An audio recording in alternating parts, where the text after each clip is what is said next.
पनि यहाँहरूसँग मैले जोडिन आइपुगेँ युनियन एजुकेसनको यो प्लेटफर्ममा। अब समय व्यस्तताका कारणले गर्दा अगाडि आउन सकेन, माफी चाहन्छु। अब यहाँहरूको अन्तिम समय आइसकेको छ है। मैले मेरो ल्यापटप स्क्रिन उतापट्टि छ, एकछिन म यहाँहरूसँग थोरै 2 मिनट कुरा गर्छु, त्यसपछि म उतापट्टि यहाँ कमेन्टहरू हेर्छु। अब एक्जाम आइसकेको छ है सर म्यामहरू। अब यहाँहरूले नयाँ कुरा भन्दा पनि आफूले पढिसकेका कुराहरूलाई चाहिँ एकदमै त्यसलाई चाहिँ लास्ट मिनट प्रिपरेसनको रूपमा चाहिँ फाइनल रिभिजन गर्नु होला। अब नयाँ कुराहरू हेर्दै नहेर्नु होला। अब यहाँहरूलाई के जिज्ञासा छन्, मलाई विशेष गरी रमेश सरले चाहिँ ब्रह्माण्डका कुराहरूमा अनि विश्वको भूगोल, नेपालका भूगोलका कुराहरूमा अलिकति थोरै केही कुराहरू गरिदिनु भन्नुभएको छ। तपाईँहरूका जिज्ञासा विशेष गरी अब अलिकति कन्फ्युजन रहेका विषयवस्तुहरू के छन् भन्ने कुरालाई थोरै यहाँलाई म सम्बोधन गर्नेछु। र अधिकतम अब अभ्यास, यहाँले जति पढ्नुभयो पढ्नुभयो है। अब अभ्यास नै हो, अभ्यास नै एउटा विधि हो जसले हामीलाई चाहिँ सफलता दिलाउन सक्छ है। अब अहिले पनि हामीले नयाँ कुरा पढेर अनि त्यसलाई चाहिँ अगाडि पढेका कुराहरूलाई थप कन्फ्युजन बनाउने काम नगरौँ है। त्यसै त शिक्षक सेवा आयोगको यसपालि हेरियो यो एउटा यो मेला नै भनौँ न। यो मेलामा एउटा यति धेरै विद्यार्थीहरूमा यति धेरै कन्फ्युजन सायद कहिले पनि भएको थिएन है। मैले यत्रो 10 वर्ष भयो सिकेको, सिकाउन थालेको, सहजीकरण गर्न थालेको। यति धेरै पाठ्य पुस्तकमा भएका यी गडबडीहरूले गर्दा विद्यार्थीहरूको भविष्य के हुने हो भन्ने कुरामा ठुलो अन्यल देखिएको छ। भोलि यहाँले पढेका पाठ्य पुस्तकहरू कुन स्तरका थिए छैनन् त्यो अब अहिले आएर कुरा गरेर केही पनि अर्थ राख्दैन त्यसले। तर यहाँहरूको अब अन्तिममा के छन् समस्या, यहाँले त्यो मलाई राख्नु होला। म तपाईँहरूको कमेन्ट हेर्छु, त्यही अनुसार आज विशेष गरी ब्रह्माण्ड विश्वको भूगोल, नेपालको भूगोल, अन्य अब जे पनि छन् यहाँहरूलाई। अब मलाई आर्थिकको पाटो नसोध्नु होला, किनभने आर्थिकको पाटो भनेको यहाँलाई मित्र सरले पढाइसक्नु भएको छ। म त्यसमा त्यति धेरै डाटामा, किनभने आर्थिक भनेको डाटाको कुरा हो, म त्यसमा अपडेट भएको छैन। त्योभन्दा बाहेकको कुराहरूमा यहाँलाई के लागेको छ, यहाँका अन्तिममा जिज्ञासा सोध्नुपर्ने के कुरा छन् त्यो म एकचोटि सल्युसन गर्छु। त्यसपछि म ब्रह्माण्डको केही आधारभूत कुराहरू, ब्रह्माण्ड विश्वको भूगोल, नेपालको भूगोलका कुराहरू यहाँहरूमा प्रस्तुत गर्छु है। म यहाँहरूको अब केही सेक्सन, केही क्षण चाहिँ म कमेन्ट हेर्छु। म त्यो कमेन्ट हेरेर म त्यही अनुसार अगाडि क्लासलाई चाहिँ अगाडि लान्छु है। सर म्यामहरू यहाँले अब सन्तोष सर नमस्कार। हजुर सर नमस्कार सर। सम्पूर्ण साथीहरूलाई हार्दिक नमस्कार। नमस्कार है। अब सन्तोष सर जोडिसक्नु भएको छ। तपाईँहरूको सम्पूर्ण रोजाइको केन्द्रबिन्दु बन्नु भएको थियो सन्तोष सर, मैले आज जोडेको छु। सन्तोष सरसँग म हार्दिक कृतज्ञता जाहेर गर्छु। सरले युनियन एजुकेसनलाई व्यस्तताका बावजुद पनि जुन समय निकाल्नुभयो, म आभारी छु। भोलिका दिनमा हामी समन्वय गरेर अगाडि बढ्छौँ। विषयवस्तुको प्रस्तुति र उहाँको त्यो शैलीले पक्कै पनि सबैको, अहिले शिक्षक सेवा आयोग र लोकसेवा पढ्ने सबैको मन जित्न सफल हुनुभएको छ। हाइली डिमान्ड थियो तपाईँको युनियन एजुकेसनमा, मैले जोड्न सफल भएको छु। जुन सहृदयता तपाईँले युनियन एजुकेसन प्रति र हाम्रा विद्यार्थीप्रति देखाउनु भयो, हार्दिक कृतज्ञता व्यक्त गर्न चाहन्छु।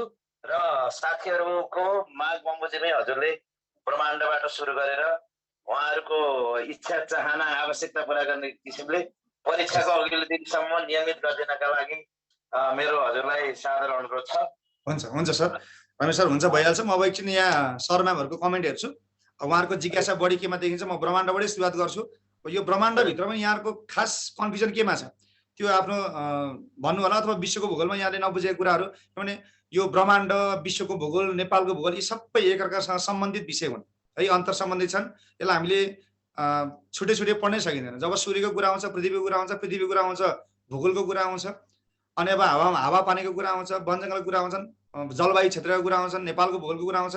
त्यस कारणले यहाँहरूसँग कन्फ्युजन के छ त्यसलाई मलाई पहिला राख्नु होला, म त्यसलाई सोल्युसन गर्छु। अनि त्यसपछि म सर्टकटमा एकदमै मेजर कुराहरू म यहाँलाई अगाडि भन्दै जानेछु है। म यहाँ एकछिन अब ल्यापटप स्क्रिन हेर्छु, यहाँका जिज्ञासाहरू यहाँले मलाई राख्नु होला है त। हस् हस् ल, एकछिन म यहाँको स्क्रिनमा हेर्छु है। देशान्तर अक्षांश विश्वको भूगोल, नेपालको भूगोल। सर ब्रह्माण्ड, अर्थ स्टार, ब्रह्माण्ड sir, morning star, evening star, महादेश, विश्वको भूगोल। सर ब्रह्माण्ड पढेको छैन, ठिक छ म पढाउँछु। पढाउँछु भने मैले तपाईँलाई त्यो डिटेलमा जाने कुरा पनि हुन्न होइन। ब्रह्माण्ड त नपढाउनु सर, नेपालको भूगोल र विश्वको भूगोल। देशान्तर अक्षांश, महादेशको सब ठुलो सानो, ब्रह्माण्ड, विश्वको भूगोल, morning star, evening star, morning star, evening star. तपाईँको यो मर्निङ स्टार, इभिनिङ स्टार सबैको टाउको दुखाइरहेको जस्तो लाग्यो है। ओके, परीक्षाको दृष्टिकोणले महत्त्वपूर्ण हुन्छ, एकदम एकदमै। अब गर्ने त्यही हो है। नेपालका 4 बिन्दु देशान्तर, अक्षांश, अक्षांश देशान्तर, अक्षांश देशान्तर। तपाईँले त्यति धेरै समस्या आएछ अक्षांश देशान्तरमा, ठिक छ, यो पनि एउटा ब्रह्माण्डकै पार्ट हो। अक्षांश देशान्तरको कुरा विश्वको भूगोल, नेपालको भूगोल सबैसँग जोडिन्छ। ल, बिहानीको तारा,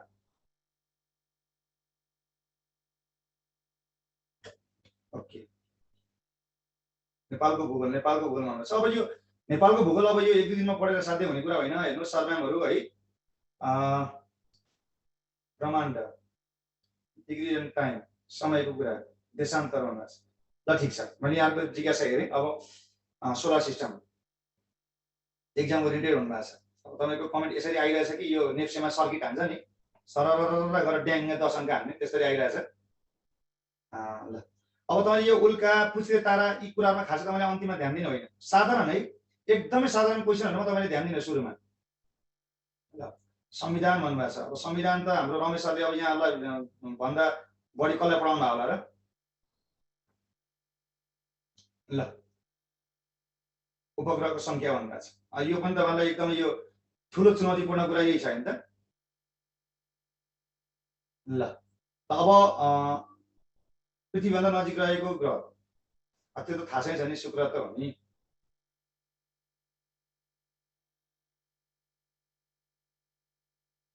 ल है त, अब रमेश सर यहाँ हाम्रो के कमेन्ट सेक्सन के गरौँ यसलाई? यतिकै छोडिदिने हो कि के गर्ने हाम्रो उस? हुन्छ सर, हजुरले जे भन्नुहुन्छ त्यही गरौँ सर। अब यसो गरौँ, विश्वको भूगोल पढाउनु छ। अब यहाँलाई जति पनि अब धेरै जस्तो सरम्यामहरूले अब मैले यहाँ उपग्रह ग्रहको कुरा लेखिरहेको छु होइन। अनि त्यसपछि अब मर्निङ स्टार, इभिनिङ स्टार, अनि यो यतापट्टि अक्षांश देशान्तर कुरा गरिरहनु भएको छ। ठिक छ, हावापानी र जलवायु, नेपालको लामो हिमनदी, ब्रह्माण्ड, नेपालको भूगोल, एक्जाम फोकस, ल, अन्तर्राष्ट्रिय तिथिरेखा। ल ठिक छ, ठिक छ भाइ, म यो विश्वको भूगोल र ब्रह्माण्डलाई म एकैचोटि जोडेर म अगाडि लान्छु। नुनिलो महासागर भनेको, यो नुनिलो महासागर भनेको आन्ध्र महासागर है। ल, अब यहाँहरुको मैले च्याट सेक्सनमा मैले केही समय अब मैले आफैले यसलाई रोकेँ है त।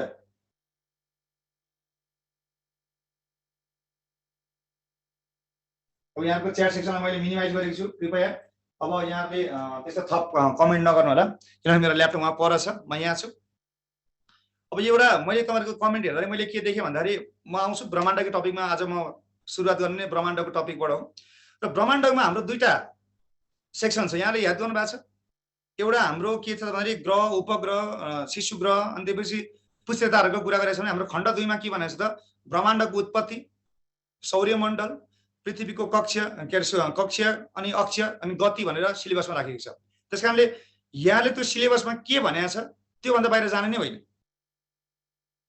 हाम्रो सिकाइ के गरी भइरहेछ भन्दाखेरि चाहिँ के गरी भयो यसपालि भन्दाखेरि किताबले के लेख्यो त्यसमा भयो। सबैभन्दा ठुलो चुनौतीपूर्ण यही हो है, मैले यसरी देखेको यही नै हो।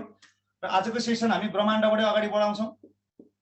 ब्रह्माण्ड है, ब्रह्माण्डको सेक्सनबाट हामी अगाडि जान्छौँ। र एउटा यहाँ धेरै सोध्नु भएको थियो morning and evening star, morning and evening star, morning and evening star है, बिहानीको तारा र साँझको तारा भनेर दुईटा कुरा यहाँले सधैँभरि कहिले पनि नबिर्सिनुहोस्।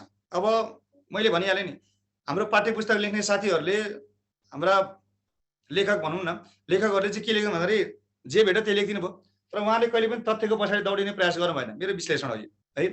त्यहाँ के हामीले के बुझ्नु पर्यो भन्दाखेरि यो सूर्य हो, यो सूर्य, यो बुध, यो शुक्र, यो पृथ्वी हो है। बुध, शुक्र, पृथ्वी है। यो यहाँ एउटा कन्सेप्ट हामीले के गर्नुपर्छ भन्दाखेरि चाहिँ हामीलाई थाहा छ हरेक ग्रहले के परिक्रमा गर्छन् त, सूर्यको परिक्रमा गर्छ। यो त हाम्रो युनिभर्सल ट्रुथ हो, अहिलेसम्म पछि आइहाल्छ। यहाँले दिमागमा सधैँभरि के राख्नुपर्छ भने नि, जुन जुन ग्रहहरू पृथ्वी भन्दा नजिकबाट चाहिँ सूर्यको परिक्रमण गर्छन् ती ग्रहहरूलाई हामीले रातमा देख्न सक्दैनौँ, रातमा देख्न सक्दैनौँ। यो कहिले पनि नबिर्सौँ। पहिलो पोइन्ट मैले के भने, पृथ्वी भन्दा यतापट्टि हाम्रो कतिवटा ग्रह छन्, जम्मा दुईटा छन्, एउटा मर्करी एउटा भेनस, बुध र शुक्र छ। र यतापट्टि हाम्रो के छ, पृथ्वी हो। यहाँभन्दा पछाडिका ग्रहहरू मात्रै राति देख्न सकिन्छ, यहाँभन्दा अगाडिका ग्रहहरू दुईटा ग्रह छन्, यी रातमा देख्न सकिँदैन। किन अरे रातको समयमा यी ग्रहहरू भन्दा हामी के भन्छ ठ्याक्क उल्टो दिशामा हुन्छौँ क्या, त्यस कारणले गर्दा यिनीहरूलाई रातमा देख्न सकिँदैन। र देखिने कहिले मात्र हो भन्दाखेरि चाहिँ दिनमा मात्रै देखिन सक्छौँ। र दिनमा पनि अब हेर्नुहोस् त सूर्यको त्यो प्रचण्ड प्रकाशमा हामी सिधा आँखाले हेर्न सक्छौँ त, डाङ्गो आँखाले सक्दैनौँ। र दिनको समय पनि कहाँ देखिन्छ भन्दाखेरि चाहिँ दिन भनेको हाम्रो बेलुका साँझ हुने बेलामा र बिहान के हो त घाम अस्ताउनुभन्दा के अरे घाम उदाउनुभन्दा पहिला देख्छौँ। घाम उदाइसकेपछि जुन त्यो सूर्यको तीव्र प्रकाश छ विकिरण छ त्यसलाई हामी सिधा आँखाले हेर्न सक्दैनौँ। तर यी दुईटा ग्रहको विस्तार के हो त भन्दाखेरि चाहिँ यिनीहरूलाई बेलुका हाम्रो पृथ्वीमा सूर्यास्त भएको पछाडि 1 घण्टा पछाडिसम्म देख्न सकिन्छ। 1 घण्टा पछाडि कुन आकाशमा त पश्चिम आकाशमा, र बिहान कहाँ देखिन्छ त भन्दाखेरि चाहिँ पूर्वी आकाशमा देखिन्छ। दिउँसो हामीले हेर्न सकिँदैन, देखिन्छ दिउँसो तर हामीले नाङ्गो आँखाले देख्न सक्दैनौँ। र बिहान पनि देखिन्छ, बिहान हाम्रो सूर्यास्त पछि र बिहान पूर्वमा पश्चिम र पूर्वी आकाशमा देखिन्छन्, रातमा देखिँदैनन्। किनभने मैले रातको समयमा हामी यिनीहरू भन्दा के भन्छ त उल्टोपट्टि पर्छौँ। उल्टोपट्टि परेपछि त कसरी देख्ने भयो त, देखिने भएन नि। र ठ्याक्क अब बिहान हुन्छ नि, बिहान यिनीहरू दुईटै कहाँ त पूर्वी आकाशमा चम्किन्छन् र बेलुका हाम्रो घाम अस्ताइसकेपछि पनि कहाँ चम्किन्छ त पश्चिम आकाशमा चम्किन्छ। र अब यहाँ कुरा रह्यो कुन चाहिँ मर्निङ स्टार हो र इभिनिङ स्टार हो भन्ने कुरा रह्यो। अब यहाँ मर्निङ र इभिनिङ स्टार दुईटै हुन्, यसमा कुनै दुई मात्रै छैन। मैले किन भनिसकेँ यी दुवै के भन्छ त हाम्रोभन्दा रातको समय उल्टो भएपछि कि बिहान कि घाम अस्ताएपछि देखिन्छन्, यहाँ भयो। तर यो दुईटा मध्ये कुनलाई भने त बुधलाई भने कि शुक्रलाई भने त भन्ने कुरा गर्दाखेरि चाहिँ हाम्रो व्यासको आधारमा सबभन्दा ठुलो कुन चाहिँ हो त शुक्र। अर्को कुरा शुक्रमा के हुन्छ त 96% के हुन्छ त कार्बन डाइअक्साइड हुन्छ, जसले गर्दा के हुन्छ सूर्यको प्रकाशले बढी भन्दा बढी के गर्छ ट्र्याप गर्छ। र तुलनात्मक रूपमा के हो त भन्दाखेरि बुध भन्दा बढी शुक्र के दिन्छ त चम्किलो देखिन्छ। र हाम्रा नाङ्गा आँखाले हेर्दाखेरि के हो त यो दुईटाको तुलनामा के हो त शुक्र के हो त बढी देखिने हुन्छ पूर्वी आकाशमा पश्चिमी आकाशमा बिहान हाम्रो बेलुका सूर्यास्त भए पछाडि। त्यस कारणले गर्दाखेरि चाहिँ मर्निङ एन्ड इभिनिङ स्टार भनेर चाहिँ हामीले केलाई चिन्छौँ भन्दाखेरि चाहिँ शुक्रलाई चिन्छौँ। यदि त्यहाँ शुक्र अप्सनमा रहेनछ भने तपाईँको त्यहाँ बुध पनि गलत उत्तर होइन। तर कन्सेप्चुअल वाइज हेर्ने भने के हो त भन्दाखेरि आकार यसको व्यासको आकारमा हेर्ने भने चाहिँ झट्टसँगले त्यहाँ सूर्यको प्रकाश पर्दाखेरि झट्ट हामीले ठुलो अब्जेक्ट देख्छौँ, सानो अब्जेक्ट देख्छौँ, ठुलो देख्छौँ, एउटा कुरा। र दोस्रो कुरा हामीले शुक्रलाई के भन्छ त तातो पनि भन्छौँ नि त, हटेस्ट पनि भन्छौँ नि त। किन हटेस्ट भन्दाखेरि चाहिँ यसमा के छ त कार्बन डाइअक्साइड छ जसले सूर्यका विकिरणहरूलाई के गर्छ ट्र्याप गर्छ, जस कारणले गर्दा तातो रातो हुन्छ र यो भिजिबल पनि हुन्छ। र दिउँसो यिनीहरू देखिने भए तापनि दिउँसो सूर्यमा हामीले नाङ्गो आँखाले हेर्न नसक्ने कारणले गर्दाखेरि चाहिँ बिहान र बेलुका मात्रै यिनीहरूलाई देखिन्छ, दुईटा देखिन्छ। तर आकारको दृष्टिकोणले शुक्रलाई हामी के भन्छ त मर्निङ एन्ड इभिनिङ स्टार भन्छौँ। तपाईँलाई दुईटा अप्सनमा आउँछ भने तपाईँले केमा जाने हो त पहिलो प्राथमिकतामा के हुनुपर्छ शुक्र र दोस्रो प्राथमिकतामा के हुनुपर्छ त बुध। तर दुईटै जाँचमा नआउला, यदि आएछ भने तपाईँले केमा हान्ने हो त शुक्रमा हान्ने हो र अर्को केमा हान्ने हो त यतापट्टि, त्यो आएन भने मात्रै बुधमा हान्ने हो। यति भनिसकेपछि यहाँलाई यो विषयवस्तु अब क्लियर भयो होला भन्ने मैले विश्वास लिएको छु। दुईटै हुन् मर्निङ स्टार इभिनिङ स्टार। किन रातमा देखिँदैन, रातमा किन देखिँदैन भन्दाखेरि हामीले आँखाले देख्दैनौँ, किन हामी यिनीहरूको उल्टोपट्टि पर्छौँ, देखिने भएन। त्यो नदेखिने भएपछि के भयो त कि बिहान कि दिउँसो देखिने भयो कि बिहान कि बेलुका सूर्यास्त पछाडि देखिने भयो, दुईटै देखिन्छन्। तर बढी मात्रामा के हो त भन्दाखेरि शुक्र। त्यस कारणले दुईटै हुन्। अब यहाँलाई अप्सन हेरेर यहाँले हान्ने हो, यहाँ गलत भने कुनै पनि होइन। हामीले चाहिँ कुन हो कि होइन मात्रै भन्छौँ। कन्सेप्ट यो पहिलो प्राथमिकता शुक्र, दोस्रो प्राथमिकतामा के हो त बुध हो। दुईटामा छ भने शुक्रमा है त एउटा। र अर्को उपग्रहहरूको संख्या भन्नुभएको छ होइन, यो सायद अबको दिनमा यहाँलाई समस्या हुने छैन है। कन्सेप्ट क्लियर हुनुपर्छ क्या सरम्यामहरू। हामीले सधैँभरि यो जिके भनेको मात्र के त भन्दाखेरि यो सिधै यसरी टिके माग्यो, क्वेसन कहिले भयो, कहिले मऱ्यो, कहिले खायो, कहिले सुत्यो, कहिले गयो, कहिले हिँड्यो, त्यसै तरिकाले पढ्यौँ। समस्या त्यहीँबाट भएको है। कहिले पनि हामीले किताब पढ्यौँ, स्रोत कहिले पनि पढेनौँ, त्यस कारणले समस्या भएको। र अब जहाँसम्म लाग्छ अब हाम्रो उपग्रहको कुराहरू, उपग्रहहरूको कुराहरू है, सेटेलाइट्स। अब यहाँ एउटा कुरा अहिले सबैले के भन्नु भन्दाखेरि शनिका सबभन्दा बढी ग्रह हुन्छन् भनेर उल्लेख गर्नुभएको छ, हरेक पाठ्य पुस्तकमा यो कुरा गरिएको छ। तर हाम्रो नासाले त्यसलाई के भनेको छ भन्दाखेरि चाहिँ प्रोभिजनल मुन्स भनेको छ, प्रोभिजनल मुन भनेको छ। यो भनेको के हो त भन्दाखेरि चाहिँ एस्टिमेसन मात्रै हो, हाइपोथेटिकल मात्रै हो। यी चाहिँ के हो त अनुमान हुन्, यिनीहरूको न त नामाकरण भएको छ न त पहिचान भएको छ, पहिचानको सङ्केत देखेका। अब चन्द्रमा भनेको के हो त मुन भनेको त आकाशमा हाम्रा त्यत्रो तारापुञ्ज छ, त्यसको बीचमा के हुन्छ भन्दाखेरि चाहिँ जुन ग्यास शक्ति अथवा गुरुत्वाकर्षण शक्ति कम भएका केही क्षेत्रहरू हुन्छन्, जहाँ चाहिँ तिनीहरू के त छरिएर रहेका आकाशका धुलोको कणको रूपमा रहेका हुन्छन्। कोही सबै चन्द्रमा हुन सक्ने सम्भावना, सेटेलाइट हुन सक्ने सम्भावना रहन्छ।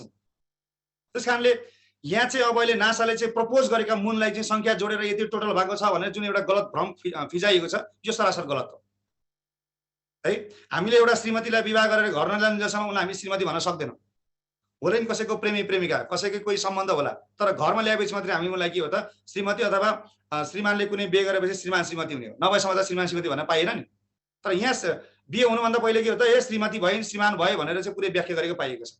यहाँहरूले टाढा पनि जानु पर्दैन क्या। यत्रो हामी सूचना तथा सञ्चारपतिको जमाना छौँ। नासाको एक्सप्लोरेसन साइटमा गऱ्योस्, NASA exploration site detail information on satellites भनेर टाइप गर्नुहोस्। त्यहाँ तपाईँलाई स्पष्ट के देखाइन्छ भन्दाखेरि चाहिँ पहिला कति थिए, अहिले कति छन्, त्यो सबै तपाईँलाई सर्लक्क देखाएको छ है। जस्तै हाम्रो बुधमा छन् त यसका, छैन।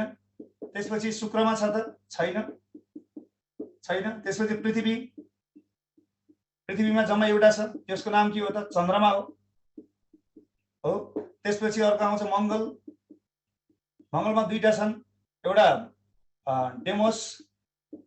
डेमियस, यो भनेको ड्रेडली एकदमै डर लाग्दो भनेको। अर्को के हो त फोबस भनेको फियर, डर है। यो के हो त, यो ठुलो हो, यो के हो त यसको सानो उपग्रह हो। त्यसपछि मङ्गलपछि अब के आउँछ त अर्को बृहस्पतिको कतिवटा हो त 67 वटा हो। त्यसपछि शनिको कतिवटा हो त भन्दाखेरि चाहिँ 62 वटा हो। त्यसपछि अरुणको कतिवटा हो त भन्दाखेरि 27 वटा हो। त्यसपछि वरुणको कतिवटा हो त भन्दाखेरि चाहिँ 14 वटा हो। यो प्रमाणित सेटेलाइटहरू, प्रमाणित उपग्रहहरू। र मैले अघि नै भनिसकेँ ब्रह्माण्ड भनेको अहिले के हो, यसपछि म यहाँहरुमा आइहाल्छु। ब्रह्माण्ड भनेको यो असीमित सम्भावनाको कुरा हो, यो कसैले पनि भन्न सक्दैन क्या। मैले एउटा कुनै कुरा देखेँ, कुनै भौतिक वस्तु देखेँ, यो अनुमान गरेँ मैले, यो हुन सक्छ है भनेर। एउटा पोखरीमा म डुबुल्की नमारिकन चाहिँ यो कति गइरहेछ भनेर भन्न सक्छु, तर म के त सम्भावनाको कुरा गर्न सक्छु। हो त्यस्तै हो यो कुरा। यहाँलाई ढुक्क हुनुहोस्, तपाईँलाई जाँचमा यही क्वेसन आउँछ नो डाउट। अब भवितव्यको रूपमा आएन भने अहिले कति छँदैछ, तपाईँले पढ्नमा कहिले के छ त ए यसका चाहिँ कतिवटा भयो त 82 भयो, यसका चाहिँ 79 वटा मात्रै भयो भनेर तपाईँलाई समस्या यसैमा होइन, यति कुरा होइन त समस्या। यो पुष्टि भइसकेको छैन। यहाँ हेर्नुहोस्, तपाईँले यसमा जानुहोस्, यहाँ के भनेको छ, यो एस्टेरिक स्टार लागेको छ। यो स्टार भनेको के हो, प्रस्तावित मात्रै।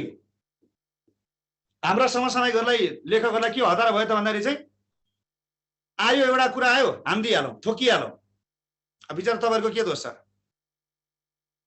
लेखिदिए। तर यो कुरा के हो त भन्दाखेरि चाहिँ प्रोभिजनल भनेको नामकरण हुन बाँकी एउटा हाइपोथेटिकल्ली मात्र यी कुराहरू आएका हुन्। हाम्रा यो शनिमा त के 82 वटा मात्रै होला नि त, असङ्ख्य होला नि त। अध्ययनको क्रम जारी छ, यति बेला चाहिँ प्रस्ताव गरेको छैन, भोलि ती नहुन पनि सक्छन्। आज कसैको प्रेमिका भोलि कसैको श्रीमती नहुन पनि सक्छन् नि, यो शाश्वत सत्य हो त। त्यस कारणले गर्दाखेरि चाहिँ यहाँको पहिलो प्राथमिकता के गर्नुपर्छ यो हुन्छ। अनि अब तपाईँको एउटा सधैँभरि जिज्ञासा, यसले यो पढाउँछ त्यसले पढाउँछ, कुन पढ्ने, सत्य के हो, स्रोत के हो त्यो पढ्ने। बुझ्नु छ यहाँले, स्रोत के हो त्यो पढ्ने, तपाईँले यो पढ्ने हो। अब यो आएन अरे भन्ने तपाईँले यो त तपाईँले पढ्नु भएको छ, तर यसमा फोकस गर्ने, तपाईँले जुन कुरा पुष्टि भएको छन् त्यसमा फोकस गर्ने है। यसलाई टिप्पण गर्नुहोस् त यहाँले, सरलाई टिप्पण गर्नुहोस्।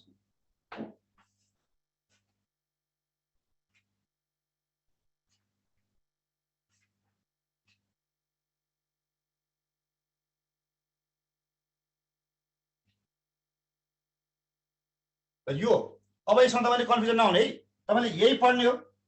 अनि त्यसपछि त्यो भएन सर भने यो आउँछ। अब दुईटा आउँछ भने तपाईँले यदि दुईटै इनकेस आएन, मलाई म 100% स्योर चाहिँ तपाईँ यो आउँदैन र भवितव्य रूपमा आएछ भने तपाईँले यसले थपेको चाहिँ कुरा सोधेछ है भनेर यो हाल्नु होला।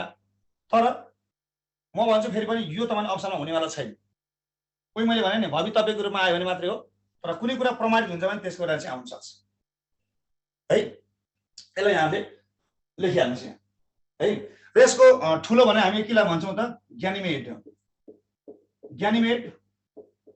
ग्यानिमेड। यसको सानो कुन चाहिँ हो त, लिडा। भोलि क्वेसन सोधिन सक्छ। यो बृहस्पतिको यतापट्टि आएछ, यसलाई यहाँले नोट गर्नुहोस् त। यो बृहस्पतिको ठुलो उपग्रह कुन चाहिँ भन्दाखेरि ग्यानिमेड हो, र सानो कुन चाहिँ भन्दाखेरि चाहिँ लिडा हो। के को त यो बृहस्पतिको। त्यसपछि के को आउँछ त, शनिको के हो त, टाइटान। शनिको ठुलो के हो त, टाइटान हो भने सानो उपग्रह कुन चाहिँ हो त? फोब हो। फोब हो। र यो फोबको विस्तार के हो त भन्दा यो उल्टो दिशामा घुम्छ। उल्टो दिशामा घुम्छ। उल्टो दिशामा घुम्छ है फोब भनेको चाहिँ। मुख्य गरी अब यो ग्यानिमेड जुन छ नि यो ग्यानिमेड भनेको नि यो बुध भन्दा पनि ठुलो छ। हाम्रो ब्रह्माण्डको सबैभन्दा ठुलो उपग्रह कुन चाहिँ हो त भन्दाखेरि ग्यानिमेड हो। ग्यालिलियो ग्यालिलीले पत्ता लगाएको हो। र यो ग्यानिमेड हाम्रो ग्रह सबभन्दा सानो ग्रह कुन चाहिँ त? बुध। यो भन्दा पनि के छ त? ग्यानिमेड ठुलो छ। यो पनि हामीले बिर्सिनु भएन। र यसको जुन शनिका अब 62 वटा जुन उपग्रह छन् यो मध्ये सबभन्दा ठुलो टाइटन हो। अनि त्यसो भए यहाँ प्रस्ताव गरेको अहिले सबभन्दा एस्टेरिक लाएर के हो त? टाइटन भन्दा 3टा ठुलो देखाएको छ। तर हामीले ठुलो चाहिँ के भनेर पढेको छ? मैले टाइटन भनेर पढेको छु। किन? यो पुष्टि भएको कुरा, पुष्टि भएको कुरालाई पढ्ने है। शनिको भयो। अरुणको के हो त? टाइटानियम। अरुणको टाइटानियम। अर्को यसको के हो त? मिरान्डा। टाइटानियम र मिरान्डा हो। र वरुणको ठुलो के हो त भन्दाखेरि चाहिँ ट्रिटन। वरुणको ठुलो ट्रिटन। अर्को के हो त? मिड हिप्पोक्याम्पो। मिड हिप्पोक्याम्पो। यसको के हो त? यो सानो उपग्रह। सो यो प्रत्येक ग्रहहरूका ठुला सानो उपग्रह। अब हाम्रो पृथ्वीको त जम्मा एउटा मात्रै भइहाल्यो। मंगलको ठुलो कुन हो त? फोबोस हो भने सानो कुन हो त? डेमियोस हो। डेमोस अथवा डेमियोस।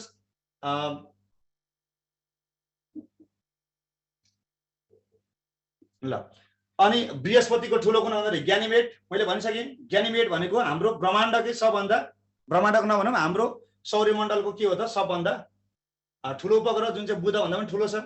यसको सानो भनेको लिडा हो। शनिको टाइटन हो ठुलो। सानो के हो त? फोब। यो फोब चाहिँ उल्टो दिशामा घुम्छ, उल्टो दिशामा परिक्रमण गर्छ है। त्यसपछि अरुण। अरुणको ठुलो टाइटानिया हो। सानो कुन त? मिरान्डा हो भने वरुणको ठुलो कुन त? ट्रिटन हो। र सानो के हो त? मिड हिप्पोक्याम्पो।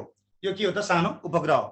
र हामीले एउटा सधैँभरि अर्को सुनिरहेको के भन्दाखेरि चाहिँ शुक्रमा सूर्य उदाउने पश्चिमबाट सूर्य उदाउने ग्रह भनेर पढेको छ कि यसलाई र अर्को यसलाई। त किन पढेको छ भन्दाखेरि चाहिँ यो किनभने उल्टो दिशामा घुमिरहेछ। यो उल्टो दिशामा घुमिरहेछ। अब उल्टो दिशामा घुमेपछि त सूर्य उदय कहाँ? पश्चिमबाट त हुन्छ। अनि सूर्यास्त कहाँबाट हुन्छ? पूर्वमा हुन्छ। पश्चिममा सूर्य उदाउने ग्रह, पूर्वमा सूर्यास्त हुने ग्रह भनेर घोकिरहेछौँ। कन्सेप्ट यति नै छ। उल्टो दिशामा घुम्छ, त्यही भएर त्यो भइरहेछ। अब तातो किन छ त? यसमा 96% त सबै कार्बन डाइअक्साइड छ। अनि त्यसले सनरेज ट्र्याप गरेर त सूर्यका विकिरणहरू ट्र्याप गरेर त गर्मी भयो त तातो भयो। के छ त? मैले अहिले के भने त पृथ्वीबाट जुन नजिकबाट सूर्यको परिक्रमण गर्छन् ती ग्रहहरूलाई चाहिँ हामीले रातको समयमा देख्न सक्दैनौँ भनेपछि दिउँसो मात्र देख्न सक्दैन, दिउँसो नाङ्गाले देख्न सक्दैनौँ भनेपछि कि बिहान देखिने भयो कि साँझ हुनुभन्दा अलिकति अगाडि देखिने भयो। दुईटै त्यतिखेर समय देखिने हुन्। तर आकारको हिसाब किताबले के हो त? शुक्र र यसमा बढी कार्बन डाइअक्साइड भएको कारणले गर्दाखेरि यो ठ्याक्कै हेर्यो भने चाहिँ ट्याक्क दुईटा मध्ये कुन देखिन्छ भने शुक्र हो। त्यही भएर मर्निङ अनि इभिनिङ स्टार यसलाई भनिन्छ। यदि यो रहन्छ भने बुधमा जाने। मैले भनिदिइसकिहालेँ यहाँलाई। र जहाँसम्म यो कुरा छ यही हो आधिकारिक।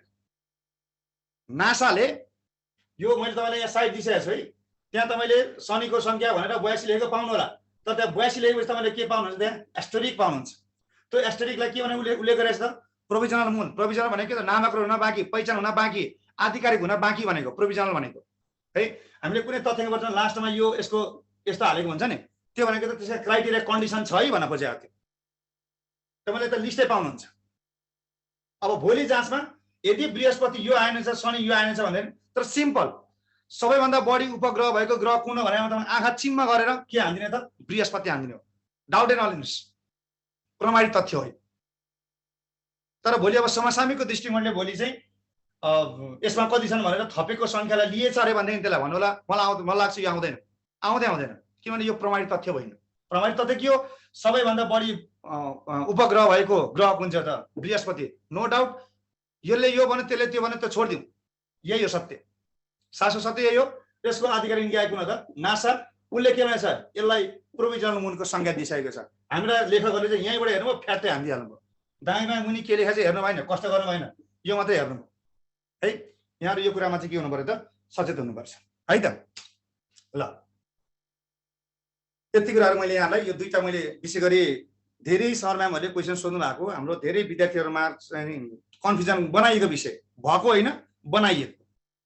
च्याउ जसरी उम्रेका लेखकहरू यही मात्रै हेर्ने, यी कुराहरू केही नपढ्ने, स्रोत के हो, स्रोतले के भन्छ, तथ्याङ्कले के भन्छ त्यो नहेर्ने, सिधै यो मात्रै हेर्ने।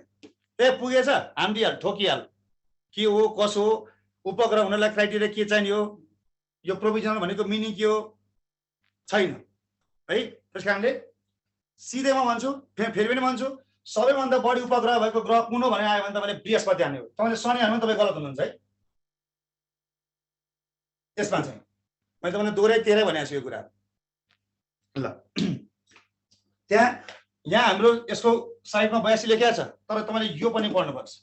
त्यो भनेको आधिकारिक हुन बाँकी भने मैले अघि नै तपाईँलाई श्रीमती र गर्लफ्रेन्डको उदाहरण दिइसकेको छु। अब त्यसपछि पनि कन्फ्युजन हुनुभयो भने केही उपाय छैन है त्यसको। ल अब जाउँ अलिकति थोरै कुरा गरौँ आज ब्रह्माण्डको कुरा गरौँ है। यहाँ ब्रह्माण्डको कुरा, तारापुञ्जको कुरा के हो, ग्यालेक्सी भने के हो, सूर्य र पृथ्वीको सम्बन्ध के हो, कक्ष भने के हो, अक्ष भने के हो, गति भने के हो, परिक्रमण के हो, परिभ्रमण के हो, यो सबै कुराहरू म यहाँ सरसर्ती यहाँलाई जानकारी गराउँछु। र एउटा अर्को यहाँले पृथ्वीको आफ्नो अक्षको ढल्काइ पनि 66 पढ्नु भएको छ। यतिसम्म हामी ब्लन्डर मिस्टेक गरिरहेछौँ। तपाईँहरूको दोष होइन, यो लेखकहरूको दोष हो है। ल ब्रह्माण्ड थोरै कन्सेप्ट मात्रै, एकदमै सानो कन्सेप्ट, 2 देखि 3 लाइनमा भन्छु यहाँलाई। ब्रह्माण्ड भनेको हामीले के बुझ्छौँ त? हेर्नुहोस् त, माथि आकाशमा हेर्नुहोस् त, हामी रातको आकाशमा हेर्नु त, दिउँसो आकाशमा हेर्नु त, यो आकाश भनेको के हो? सानो सानो केही 0 पोइन्टको हिसाब। यस्ता आकाश त कति छन् कि। सो ब्रह्माण्ड भनेको के हो भन्दाखेरि खुला आकाशमा जति पनि हामीले ती सम्पूर्ण अन्तरिक्षका परिवारहरू देख्छौँ नि, ती सबै के हो त ब्रह्माण्ड। यसको कुनै पनि लिमिटेसन छैन। अन्तरिक्षका परिवार जे जति छन् सब। अब अन्तरिक्ष के हो भन्नु होला, अन्तरिक्षमा के छन्? हाम्रो पो सौर्यमण्डलमा 8 वटा ग्रह छन् त। अनि यस्ता अरू यस्ता सौर्यमण्डल कतिवटा छन् संसारमा? ब्रह्माण्डमा असङ्ख्य, अरबौं करोडौं छन्, लाखौं करोडौं अरबौं छन् क्या। हामी जम्मा पृथ्वी यही हो, संसार यही हो भनेर बसिरहेका छौँ नि, यस्ता त करोडौं अरबौं छन्। हो त्यो अन्तरिक्ष भनेको के हो त भन्दाखेरि त्यहाँ सूर्य हुन्छ, हाम्रो हिसाब किताब हेर्दाखेरि ग्रह हुन्छ, उपग्रह हुन्छन्, अनेकन चन्द्रमा हुन्छन्। यसको समष्टिगत स्वरूप भनेको के हो त ब्रह्माण्ड। यसको आकार कस्तो छ त, लम्बाइ कति छ, चौडाइ कति छ थाहा छ त? छैन। आकार कति छ थाहा छ? थाहा छैन। तर अन्तरिक्ष यात्रीले के भन्छन् त, ब्रह्माण्ड भनेको 100 अर्ब तारापुञ्ज मिलेर बनेको मानिन्छ। 100 अर्ब तारापुञ्ज। अब तारापुञ्ज के हो त्यसलाई म भन्छु है। तारापुञ्ज अङ्ग्रेजी शब्दावली कुन प्रयोग गर्छौँ त भन्दाखेरि ग्यालेक्सी, यो शब्दावली प्रयोग गर्छ हामीले, ग्यालेक्सी शब्दावली प्रयोग गर्छौँ। यो ग्यालेक्सी शब्दले तारापुञ्ज भनेको चाहिँ 100 अर्बवटा तारापुञ्ज मिलेर ब्रह्माण्ड बनेको छ भनिन्छ। र एउटा के छ थाहा छ? एक तारापुञ्जमा 100 अर्ब तारा हुन्छन्, 100 अर्ब तारा हुन्छन्। र त्यो तारामध्ये एउटा के हो त? सूर्य हो। ल हेर्नुहोस् त, एउटा त्यो पनि तारापुञ्ज 100 अर्ब तारापुञ्ज मिलेर ब्रह्माण्ड बन्छ। 100 अर्ब तारापुञ्ज मानिन्छ हो होइन, मानिन्छ। र तारापुञ्ज, एक तारापुञ्जमा कतिवटा तारा हुन्छ त? 100 अर्ब भन्दा बढी हुन्छ। अनि त्यहाँ सूर्य के हो? एउटा तारा होइन। हामीले यसैले नै घुमिरह्यो होइन पृथ्वीले। ल हेर्नुहोस् त, हामी त यो ब्रह्माण्डको एउटा सानो 0.00000 एउटा हिस्सा हो हामी। यसको ठ्याक्कै आकार कस्तो छ ठ्याक्कै भन्न सक्ने अवस्था छैन। तर यसको आयुको हकमा, ब्रह्माण्डको आयुको हकमा चाहिँ एउटा सिद्धान्त छ जसलाई भन्छ हामीले हबल्स ल। यसलाई टिप्पणी गर्नुहोस् है यहाँले। हबल्स ल जुन कहिले प्रतिपादन भएको थियो भने सन् 1929 मा प्रतिपादन भएको। सन् 1929 मा प्रतिपादन भएको यो हबल्स ल प्रतिपादन गर्ने व्यक्तिको अन्त एडविन हबल। एडविन हबलले के भनेछन्? ब्रह्माण्डको आयुको बारेमा उनले दिएको सिद्धान्त अनुसार, उनले दिएको ल अनुसार चाहिँ 13.4 अर्ब वर्ष छ। सो क्वेसन सोधेला, ब्रह्माण्ड, हाम्रो टपिकै ब्रह्माण्ड हो। अब ब्रह्माण्डको आयु कति छ भने हबल्स ल अनुसार 1929 अनुसार चाहिँ पृथ्वीको अपेक्षित आयु भनेको के अरे, ब्रह्माण्डको अपेक्षित आयु कति छ त? 13.4 अर्ब वर्ष रहेको छ। यो अनुमान हो, यो लले यही कुरा देखायो। ब्रह्माण्ड, ब्रह्माण्ड एउटा ठुलो अवधारणा हो, बृहत अवधारणा हो। अब यसमा एउटा ब्रह्माण्डको उत्पत्तिलाई लिएर सबैभन्दा सर्वमान्य सिद्धान्त के हो त भन्दाखेरि चाहिँ महाविस्फोटको सिद्धान्त। तपाईँले क्वेसन सोधिन सक्छ, बिग ब्याङ थ्योरी कसले प्रतिपादन गरेका? बिग ब्याङ थ्योरी अनुसार पृथ्वीको पृथ्वी ब्रह्माण्डको उत्पत्ति कसरी भयो? यो शाखा अधिकृतमा सोधेको क्वेसन हो है। बिग ब्याङ थ्योरी केसँग सम्बन्धित छ भनेर यसलाई तपाईले रिपोर्ट गर्नुभयो, यसलाई मैले मेटाएँ। मैले के भने ब्रह्माण्ड भनेको के हो त भन्दाखेरि चाहिँ 100 अर्ब तारापुञ्जहरू मिलेर बनेको मानिन्छ र तारापुञ्ज भनेको त एउटा तारापुञ्जमा 100 अर्ब भन्दा बढी ताराहरू रहेको हुन्छ। कम्तीमा 1 लाख, बढीमा 3000 करोडसम्म भनिन्छ एउटा तारापुञ्जमा। भनेपछि हाम्रो सूर्य त जम्मा एउटा तारा हो जसको वरिपरि हामी घुमिरहेछ। त्यस्ता कतिवटा छन् होला त भन्नुस् त? त्यसको एउटा हिस्सा हो हाम्रो सूर्य भनेको। अब यसलाई एक मान्दाखेरि कति होला त? कतिवटा होला त्यस्ता ब्रह्माण्डमा यस्ता ताराहरू? त्यो त एउटा मात्रै हो, त्यही पनि त्यस्ता कतिवटा छन्? 100 अर्बवटा छन् है। र यसको मैले अहिले भने यसको लम्बाइ चौडाइ केही पनि पत्ता लागेको छैन। कति छ कसले पत्ता लगाउन सक्छ? सक्दैन। यसको कुनै पनि दायरा हुँदैन। आकार पनि ठ्याक्कै अहिलेसम्म यही हो भनेर भन्न सक्ने अवस्था छैन। तर यसको आयुको सम्बन्धमा चाहिँ यो कुरा आएको छ। त्यो के भन्छ त? एडविन हुबलले सन् 1929 मा हबल्स ल मार्फत चाहिँ ब्रह्माण्डको आयु कति भनेका छन् त? 13.4 वर्ष रहेको छ भनेर चाहिँ भनेका छन्। र ब्रह्माण्डको उत्पत्तिको सम्बन्धमा विश्वव्यापी रूपमा सर्वमान्य सिद्धान्त भनेको महाविस्फोटको सिद्धान्त, बिग ब्याङ थ्योरी हो है। अब त्यसमा जान्छु म। यो महत्त्वपूर्ण हुन सक्ला। बिग ब्याङ थ्योरी ब्रह्माण्डको उत्पत्तिसँग सम्बन्धित।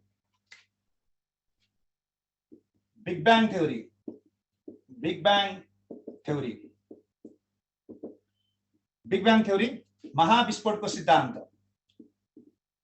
महाविस्फोटको सिद्धान्त है। सो पहिलो प्रश्न के हुन सक्छ भन्दाखेरि यहाँहरुलाई बिग ब्याङ थ्योरी केसँग सम्बन्धित छ भन्दाखेरि चाहिँ ब्रह्माण्डको उत्पत्तिसँग सम्बन्धित छ। ब्रह्माण्डको उत्पत्ति कसरी भयो भन्ने विषयमा विश्वव्यापी रूपमा मानिआएको सिद्धान्त नै के हो त? बिग ब्याङ थ्योरी हो। केसँग सम्बन्धित छ त? यो ब्रह्माण्डको उत्पत्तिसँग सम्बन्धित छ। ब्रह्माण्डको उत्पत्तिसँग सम्बन्धित सिद्धान्त हो।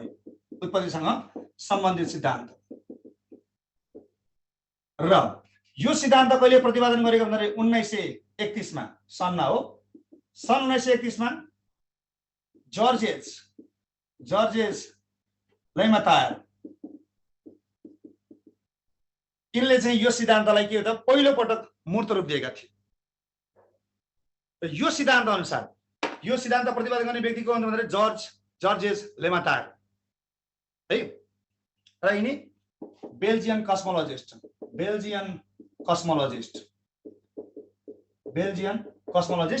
र हामीले यहाँ के कुरा जान्नुपर्ने अर्को यो कस्मोलोजिस्ट भन्दाखेरि चाहिँ ब्रह्माण्डको अध्ययन गर्ने विधालाई हामीले के भन्छौँ त? यसलाई भन्छ हामीले कस्मोलोजी। सोधिन सक्ला? ब्रह्माण्डको अध्ययन गर्ने विज्ञानको विधालाई के नामले चिनिन्छ भन्दाखेरि चाहिँ कस्मोलोजी हो। र कस्मोलोजी यो बेल्जियन कस्मोलोजिस्टले 1931 मा जर्जेस लेमातायरले यसको बारेमा पहिलो पटक आफ्नो शोध अनुसन्धान मार्फत चाहिँ यो कुरा के भने त भन्दाखेरि चाहिँ बिग ब्याङ महाविस्फोट यो के रे 14 अर्ब वर्ष पहिला, 14 अर्ब वर्ष पहिला ब्रह्माण्ड भनेको चाहिँ के त? एउटा ठूलो ग्यासको आगोको मुस्लो, एउटा आगोको डल्लोको रूपमा रहेको थियो। यहाँ धेरै एकदमै ठिक त ग्यासहरूले भरेको एउटा ठूलो भकुण्ड जस्तो थियो। पछिबाट यो गरेर के भयो त? पछि गएर ड्याङ विस्फोट भयो। किन भयो? ग्यासहरू एकदमै टाइट भरिएका थिए। अब उच्च तापक्रमले गर्दा के हो त? विस्फोट भयो। विस्फोट भएपछि के भयो त? ती ग्यासका टुक्राहरू के हो त? यत्र तत्र हाम्रो अन्तरिक्षमा छरिए। र ती छरिएपछि के भयो त? तीहरू कन्डेन्स भयो। ती कन्डेन्स भएर चाहिँ के भयो त? कोही तारा बने, कोही एउटा ठूलो समूहमा तारापुञ्ज बने। यही भनेको के हो त? बिग ब्याङ थ्योरी हो। यति बुझ्नुस्। बिग ब्याङ थ्योरी भने के रहेछ भन्दाखेरि चाहिँ ब्रह्माण्ड भनेको सुरुवाती काल 14 अर्ब वर्ष पहिला भनेको छ है। 14 अर्ब वर्ष पहिला यो सिद्धान्त अनुसार, बिग ब्याङ थ्योरी अनुसार 14 अर्ब वर्ष पहिला ब्रह्माण्ड भनेको एउटा के थियो त? ग्यासले भरिएको आगोको डल्लो जस्तो एउटा ठूलो भकुण्डको आकारमा थियो, जुन चाहिँ एकदमै कम्प्रेस भएको, एकदमै टाइट थियो। तर विस्फोट भयो। अब ग्यासहरू विस्फोट भएपछि के हुन्छ? बिस्तारै चिस्ने गएपछि के हुन्छ? तिनीहरू ठोस हुन्छन्। त्यसका टुक्राहरू अब के हो त? यत्र तत्र अन्तरिक्षमा छरिए। कोही छुट्टा छुट्टै छरिए, कोही एउटा मासमा छरिए। र त्यो कन्डेन्स प्रक्रियाबाट अब के भन्छ? कोही तारा बने, कोही एउटा समूह बने, तारापुञ्ज बने। त्यही नै त हो। ब्रह्माण्डबाट तारापुञ्ज कसरी निर्माण भयो भन्दाखेरि चाहिँ यसरी भयो। कसले भनेको त? Big bang theory. र विश्वभरि सर्वमान्य सिद्धान्त भनेको बिग ब्याङ थ्योरी है। र बिग ब्याङ थ्योरीका यी कुराहरू तपाईँले नबिर्सिनु होला। के भनेर सोधिन सक्छ त? बिग ब्याङ थ्योरी केसँग सम्बन्धित छ? ब्रह्माण्डको उत्पत्तिसँग सम्बन्धित छ।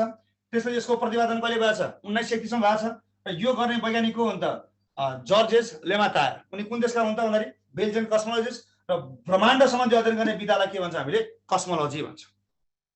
यसरी चाहिँ ब्रह्माण्डबाट के हो त विभिन्न तारापुञ्जहरूको निर्माण भयो। तारापुञ्ज कति छन् अरे 100 अर्ब भन्दा बढी तारापुञ्जहरू छन्, र एउटा तारापुञ्जमा के भन्छन् अरे 100 अर्बसम्म ताराहरू हुन्छ। भनेपछि यो कति विशाल छ, हाम्रो सोच भन्दा के हो त यो बाहिर छ यो भन्छ। त्यसपछि अब अर्को रह्यो तारापुञ्ज भने के हो त। त्यसो भए अघि मैले यहाँलाई भने ब्रह्माण्डमा चाहिँ 100 अर्ब भन्दा बढी तारापुञ्जहरू छन्, ती मिलेर चाहिँ ब्रह्माण्ड बनेको मानिन्छ। र तारापुञ्ज कसरी भयो भन्दाखेरि चाहिँ एउटा ग्यासको भकुण्ड थियो, पुरै आगोको मुस्लो जस्तो यसरी थियो, पुरै आगो मुस्लाहरू थिए, एकदमै तातो डल्लो थियो, भकुण्ड थियो, सबै पुरै ग्यासले भरेको थियो। के भयो अब तातो न हुँदै गएपछि के हुन्छ, तिनीहरू एकअर्कामा के हुन्छ ब्रस्ट भयो, फुटे, छरी टुक्राहरू आए। अन्तरिक्षमा यत्रत्र कोही ग्रुपमा जम्मा भयो भने कुनै के हो त छुटेर गयो, सिङ्गल भयो।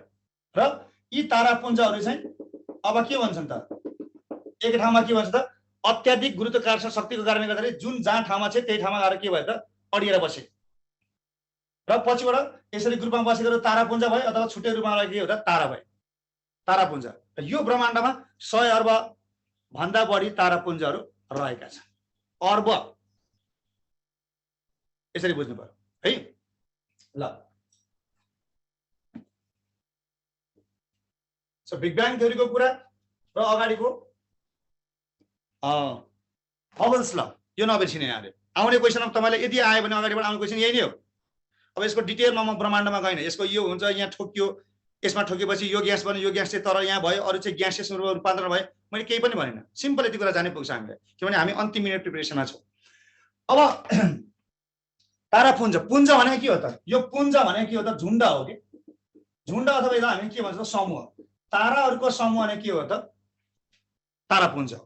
अर्थात् मैले के भने एक तारापुञ्जमा 100 अर्बसम्म ताराहरू हुन सक्छ। सानो तारापुञ्जमा के भनिन्छ त भन्दाखेरि चाहिँ 1 लाखसम्म तारा हुन्छन्, 1 लाखसम्म तारा हुन्छन् तारापुञ्ज। मैले भने तारापुञ्ज भने के हो त ताराहरूको झुण्ड, समूह। पुञ्ज भनेको त्यही। र ठुलोमा के भन्छन् अरे त, ठुलो तारापुञ्जमा चाहिँ के त 3000 करोड ताराहरू समेत हुन्छन्। एउटा तारापुञ्जमा कम्तीमा 1 लाखसम्म तारा हुन्छ भने बढीमा कति हुन्छ त ठुलो तारापुञ्जमा के हुन्छ त 3000 करोडसम्म ताराहरू हुन्छ। अनि हामी सूर्य तारा, हाम्रो सबभन्दा नजिकको तारा के त सूर्य, त्यसलाई नै संसार हो भने ठानेर बसिरहेछ। ल त्यस्ता ताराहरू एउटा तारापुञ्जमा कति हुन्छन् 3000 करोड भन्दा बढी हुन्छ। र मैले के भने त यिनीहरू जहाँ जे छन् नि तिनीहरू के भन्दाखेरि चाहिँ यो ताराहरूको गुरुत्वाकर्षण शक्ति एकदमै अत्याधिक हुन्छ। परिणामस्वरूप के हुन्छ त उनीहरू यही ठाउँमा आज के हुन्छ जहाँ छन् त्यही ठाउँमा अडिएर बसेका हुन्छ, रहेका हुन्छ। यसलाई नै हामी के भन्छ त तारापुञ्ज भन्छौँ। हो यस्ता लाखौं करोडौं तारापुञ्ज मध्ये हामी अहिले जहाँ बसिरहेछौँ नि, हामी बस्ने तारापुञ्जको नाम के हो भनेर जहाँ सोच्छ भने हामी बस्ने तारापुञ्ज भनेको ग्यालेक्सी है त, ग्यालेक्सी भन्छ यसलाई। हामी बस्ने तारापुञ्जको नाम के हो त आकाशगङ्गा तारापुञ्ज। आकाशगङ्गा तारापुञ्ज हो। त्यसलाई हामीले अङ्ग्रेजी शब्दावली प्रयोग गर्दा के भन्छौँ त भन्दाखेरि चाहिँ मिल्की वे ग्यालेक्सी हो। यो क्वेसन महत्त्वपूर्ण क्वेसन है। हामी बस्ने तारापुञ्ज के हो त भन्दाखेरि चाहिँ आकाशगङ्गा तारापुञ्ज, त्यसलाई हामीले के भन्छौँ त मिल्की वे ग्यालेक्सी। यो त एउटा के हो त एउटा तारापुञ्ज, तर कतिवटा हुन्छ त 100 अर्ब तारापुञ्ज हुन्छ कि। यो मिल्की वे ग्यालेक्सी भित्र पनि के हो त असङ्ख्य मात्रामा छन् ताराहरू। त्यो मध्ये एउटा सूर्य एउटा तारापुञ्ज। हामीले जब आकाशमा देख्छौँ नि ताराहरू, ती ताराहरू केले बनेको हुन्छ, 3टा कुरा। एउटा कि त ठोस भनेको सोलिड मास, अर्को के भन्छ त तरल लिक्विड, अर्को के भन्छ त ग्यास। कि ठोस तरल र ग्यास पदार्थहरूले भरिएका अथवा बनेका आकाशीय पिण्डहरू नै तारा हुन्। त तिनीहरू के हुन्, मैले के भने अत्याधिक गुरुत्वाकर्षण शक्तिको कारणले गर्दाखेरि चाहिँ जहाँ हुनुपर्ने त्यही ठाउँमा अडिएर बसेका छन्। हामीले आकाशमा तारा हेर्दाखेरि के देख्छौँ, सबै समान देख्छौँ नि। राति हेरौँ त आकाशमा तारा सबै समान देखिन्छ नि, तर के हुन्छ त्यस्तो कहिले पनि हुँदैन। के हुन्छन् त्यहाँ? कुनै ताराहरू ठुला, कुनै तारा सारा हुन्छ। एउटै आकार हुन्छ त? हुँदैन नि। कुनै प्रकाशवान हुन्छन्, कोही प्रकाशविहीन हुन्छन्, कुनै तातो हुन्छन्, कुनै चिसो हुन्छन्, कुनै पृथ्वीबाट नजिक हुन्छन्, कुनै टाढा हुन्छन्। तर हेर्दाखेरि एउटै जस्तो लाग्छ, त्यो कहिले पनि हुँदैन। त्यस्तो असंख्य तारा छन्, कसले पनि गर्न सक्दैन त्यो कुरा है। र ताराहरूको रङ भनेको तिनीहरूको तापक्रम निर्धारण गर्छ। यो कुरा तपाईँले टिप्पणी गर्नुहोस् है। तारा, यदि कुनै ताराको तापक्रम उच्च छ भने त्यसको रङ कस्तो हुन्छ? निलो हुन्छ। र यदि कुनै ताराको रङ रातो छ भने त्यसको तापक्रम कम हुन्छ भन्ने कुरा बुझ्नुपर्छ। यसलाई टिप्पणी गर्नुहोस् त। यदि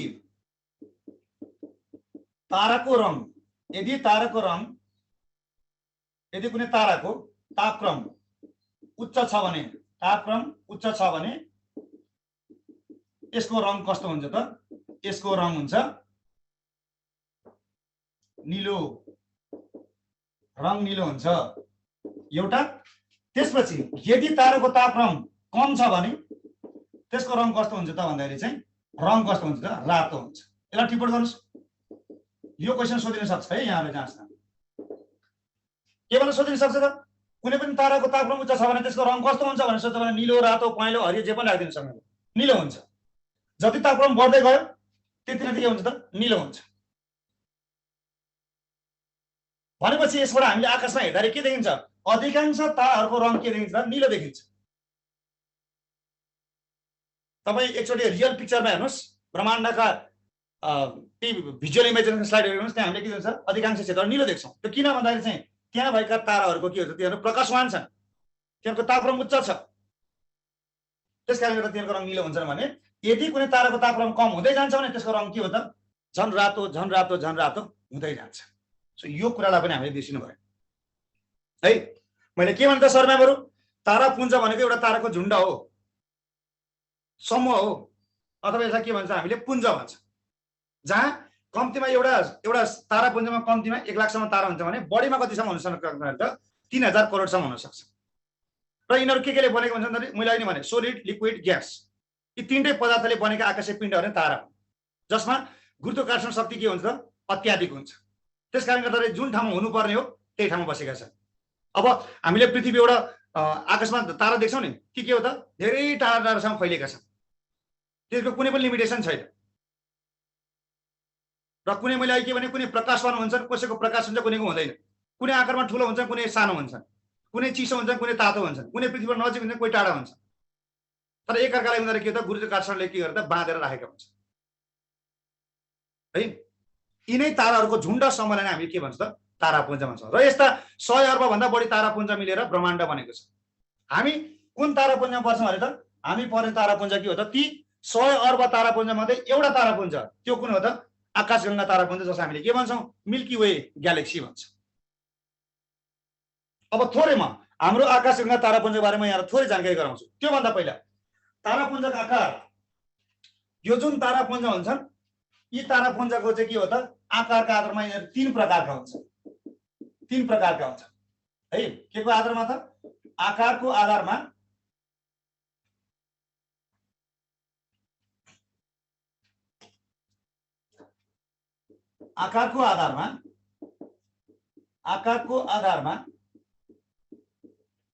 तारापुञ्ज कति प्रकारका हुन्छ भन्दाखेरि चाहिँ 3 प्रकारका हुन्छ। यसलाई नबिर्सिनु होला।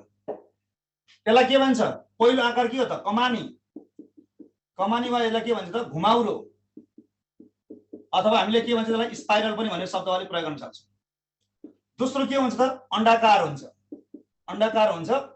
र तेस्रो के हुन्छ भन्दाखेरि चाहिँ अनियमित हुन्छ, इरेगुलर हुन्छ। यो हुन्छ। तारापुञ्ज कति प्रकारका हुन्छन् भने 3 प्रकारका हुन्छन्। के भन्छ त? कमानी, घुमाउरो या स्पाइरल भन्ने कुरा एउटै हो। दोस्रो के भन्छ भने अण्डाकार, स्पेरिकल, पृथ्वीको आकार जस्तो हो। अर्को के भन्छ त? अनियमित, कुनै पनि त्यसको ठ्याक्कै यही शेपमा हुन्छ भने, यही आकारमा हुन्छ भन्ने कुरा हुँदैन। तारापुञ्ज कति प्रकारका? 3 प्रकार। के हुन्? यी हुन्। त्यसो भए हामी बस्ने तारापुञ्ज के हो त? आकाशगंगा तारापुञ्ज। कुन चाहिँ आकारको छ भनेर सोध्छ भने यहाँले के भन्दिने त? त्यहाँ अप्सनमा तपाईँको कमानी पनि हुनसक्छ, घुमाउरो पनि हुनसक्छ, स्पाइरल पनि हुनसक्छ। 3टा मध्ये जुनसुकै हुनसक्छ है। कमानी भन्नु र घुमाउरो भन्नु, स्पाइरल भन्नु कुरा के हो त? उस्तै। हाम्रो आकार छ, हामी अनियमित आकारको ग्यालेक्सीमा पर्दैनौँ। हामी कमानी, घुमाउरो वा स्पाइरल यो तीनटा शब्दावली एउटै हुने एउटै नभनौँ उस्तै उस्तै हुने एउटै अर्थलाई जनाउँछ यहाँले है त ल यति कुरा मैले यहाँलाई भने यसमा अब थोरै म हाम्रो आकाशगंगा तारापुञ्जको बारेमा भन्छु र त्यसपछि हामी सौर्यमण्डल भनेको के हो सौर्यमण्डलमा अहिलेसम्म छिरेका छैनौँ हामीले सबै कुराहरू ब्रह्माण्ड मात्रै कुरा गरिरहेका छौँ है यी सबै कुराहरू जाँचको दृष्टिकोणले महत्त्वपूर्ण प्रश्नहरू आउन सक्ने ठाउँ हो हामीले सिधै कुन ठुलो ग्रह कुन सानो ग्रह मात्रै पढिरहेका छौँ त्यो गलत कुरा होला त्यसरी नै प्रश्न होला हाम्रो आधारभूतमा त क्वेसन तिनै आउँछन् डाउटै छैन त्यसमा ठुलो सानो लामो अग्लो बढी जनघनत्व भएको कुन हो अनि बढी ग्रह भएको कुन हो बढी उपग्रह भएको कुन हो यसरी नै आउँदैन त्यहाँ तर हाम्रो माध्यमिक तहको सरम्यामहरूलाई अलिकति ब्रह्माण्डका यी कुराहरूबाट क्वेसन सोधिन सक्ने सम्भावना रहन्छ है त ल सो तारापुञ्ज कति प्रकारका हुन्छन् भनेर सोध्यो भने हामीले कति भनिदिनु भयो त अब 3 प्रकारका आकारको आधारमा कमानी घुमाउरो स्पाइरल एउटा भयो अण्डाकार दोस्रो र तेस्रो के हो त अनियमित जसको कुनै पनि रेगुलर शेप हुँदैन है त ल अब अर्को हाम्रो के छ त भन्दाखेरि मिल्की वे ग्यालेक्सी अघि नै हामीले भनिसक्यौँ हामी कुन तारापुञ्जमा बस्छौँ अरे त मिल्की वे ग्यालेक्सी यसलाई हामीले के भन्छौँ त आकाशगंगा तारापुञ्ज आकाशगंगा तारापुञ्ज मैले यो भने एउटा तारापुञ्जमा के भन्छ त अर्बौंको संख्यामा ताराहरू हुन्छ र हामी बस्ने आकाशगंगा कुन कस्तो आकारको छ त भन्दाखेरि यसलाई हामीले के भन्छ त कमानी अथवा के भन्छ यसलाई घुमाउरो अथवा यसमा के छ त भन्दाखेरि यसलाई के भन्छ अर्को हामीले अंग्रेजी शब्द प्रयोग गर्दा यसलाई के भन्छ त स्पाइरल स्पाइरल शेप भन्छ हेर्नुस् त यहाँ लाखौं करोडौं ताराहरू छन् यो मिल्की वे ग्यालेक्सी भित्र लाखौं करोडौं ताराहरू छन् यी सबै मिलेर के बनाएको छ त आकाशगंगा तारापुञ्ज बनाएको छ जसको आकार चाहिँ के छ त कमानी घुमाउरो वा स्पाइरल छ अब रातको समय आज बेलुका तपाईले रातमा आकाशमा हेर्नुस् त त्यो रातको आकाशमा जुन हामी ताराहरू चम्किरहेको देख्छौँ नि हो यी सबै के हुन् त यही आकाशगंगा तारापुञ्ज अर्थात् हाम्रै मिल्की वे ग्यालेक्सीमा पर्ने ताराहरूको समूह हो क्या त्यही भएर यो मिल्की वे ग्यालेक्सी तारापुञ्ज जति पनि हाम्रो आँखाले देख्छ राति आज देख्छ हेर्नुस् ती सबै के भन्छ मिल्की वे ग्यालेक्सीमा पर्छन् हो यस्ता मिल्की वे ग्यालेक्सी जस्ता अर्बौं छन् अनि हामी पृथ्वीमा बसेर ढुक्क ओ यही नै हो संसार भनेर बसिरहेछौँ अब यो एउटा ठ्याक्कै मलाई सन्दर्भ आएर मैले एउटा जोड्न चाहेँ हाम्रो पृथ्वीबाट सबभन्दा नजिकको त शुक्र हो तर हामीले मानव जीवन किन मङ्गलमा खोजिरहेछौँ भन्दाखेरि शुक्र भनेको सूर्यबाट नजिक पर्छ उच्च तापक्रम छ उच्च तापक्रम गर्दा त्यहाँ पानी छ शुक्रमा छैन त तर हाम्रो मङ्गलमा त 2030 सम्ममा मानव बस्ती मानव नै ओह्राल्ने त्यहाँ संकल्प लिइसकेको छ नासाले हाम्रा वैज्ञानिक नेपाली वैज्ञानिक लुजेन्द्र ओझाले समेत त्यहाँ के छन् त मङ्गलमा पानी रहेको सम्भावनामा उनले योगदान दिएका छन् किन भन्दाखेरि त्यो त्यसपछि अब के त पृथ्वीभन्दा उतापट्टि छ यो चिसो छ तर पृथ्वीभन्दा यतापट्टि शुक्र के हो त नजिकको भए पनि के हो त तातो छ त्यस कारणले गर्दा मानवको सम्भावना मानव बसोबासको सम्भावना शुक्रमा नखोजिकन कहाँ खोजेको हो त मङ्गलमा खोजेको किनभने त्यहाँभन्दा पछाडिका ग्रहहरू क्रमिकमा चिसो हुँदै जान्छन् र मङ्गल पछिका ग्रहहरू के हुन्छ अत्याधिक चिसो कारणले गर्दाखेरि त्यहाँ जीवन कठिन छ है यो कुराले भयो मिल्की वे ग्यालेक्सी त्यस कारणले हामीले जुन आकाशमा हेर्छौँ ती सबै ताराहरूको समूह नै कहाँ पर्छ भन्दाखेरि मिल्की वे ग्यालेक्सीमा पर्छ र अर्को यो कस्तो आकारको हुन्छ भन्दाखेरि चाहिँ यो कुन आकारमा घुमिरहेको हुन्छ भन्दाखेरि चाहिँ कस्तो आकारमा घुमेको देखिन्छ चक्राकार यो तारापुञ्ज चाहिँ यस्तो खालको छ क्या यस्तो खालको छ पुरै चक्राकार आकारमा घुमिरहेको यसरी देखिन्छ यसरी देखिन्छ स्पाइरल घुमिरहेको देखिन्छ र यसको मध्यको वरिपरि के भन्छन् त पुरै के भन्छ त त्यसमा भुजाहरू हुन्छन् यसमा के हुन्छ यस्ता यस्ता भुजा परेका के हो त 8-10 के हुन्छ त भुजाहरू हुन्छन् यस्ता र त्यो भुजाको एउटा कुनै क्षेत्रमा कुनै ठाउँमा हाम्रो के छ त सौर्यमण्डल छ के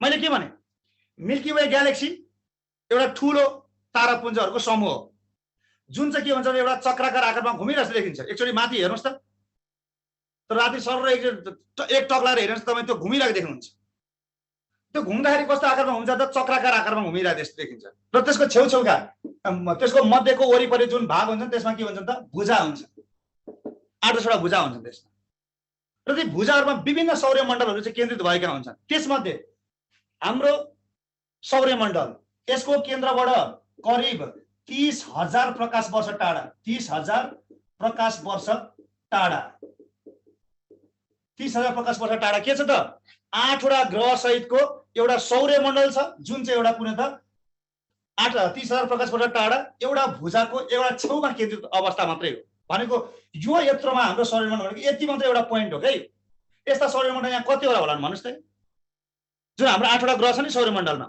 ती 8वटा ग्रहलाई हामीले केन्द्रबिन्दुमा के मान्छौँ सूर्यलाई केन्द्रबिन्दु मान्छौँ सूर्यलाई केन्द्रबिन्दुमा मानेको कुराले यहाँ कतिवटा छन् त्यस्ता सूर्यहरू ताराहरू कतिवटा छन् असङ्ख्य छन् अनगिन्ती छन् क्या यहाँ त तारा यो तारै तारा तारै तारा सबै तारा हुन् र प्रत्येक ताराको आफ्नो परिवार हुन्छ सूर्य एउटा तारा हो ताराको आफ्नो परिवारमा कतिवटा सदस्य छन् 8वटा सदस्य छन् हो यो मिल्की वे ग्यालेक्सीमा यस्ता असङ्ख्य ताराहरू छन् जसको आफ्नै परिवार छ उनीहरू यो आकाशगङ्गामा घुमिरहेछन् परिक्रमा गरिरहेछन् हामी यो ब्रह्माण्डको भित्रको पनि यो तारापुञ्जको पनि एउटा सानो हिस्साको क्षेत्र भनेको के हो त सौर्यमण्डल अर्थात् ब्रह्माण्डमा यस्ता असङ्ख्य अर्बौं असीमित तारापुञ्जहरू मध्ये एउटा तारापुञ्ज जुन मिल्की वे ग्यालेक्सी छ त्यसको एउटा सानो सदस्य मात्रै हौँ हामी यति हौँ भने यो घर होइन यो 4-5 तला घर यो के हो त ब्रह्माण्ड हामी यो ब्रह्माण्डको त्यसपछि त्यो भित्र पनि हाम्रो के त सूर्य छ केन्द्रमा त्यो भित्रमा के हो त सूर्य पोइन्ट हो भने अब हामी के हौँ त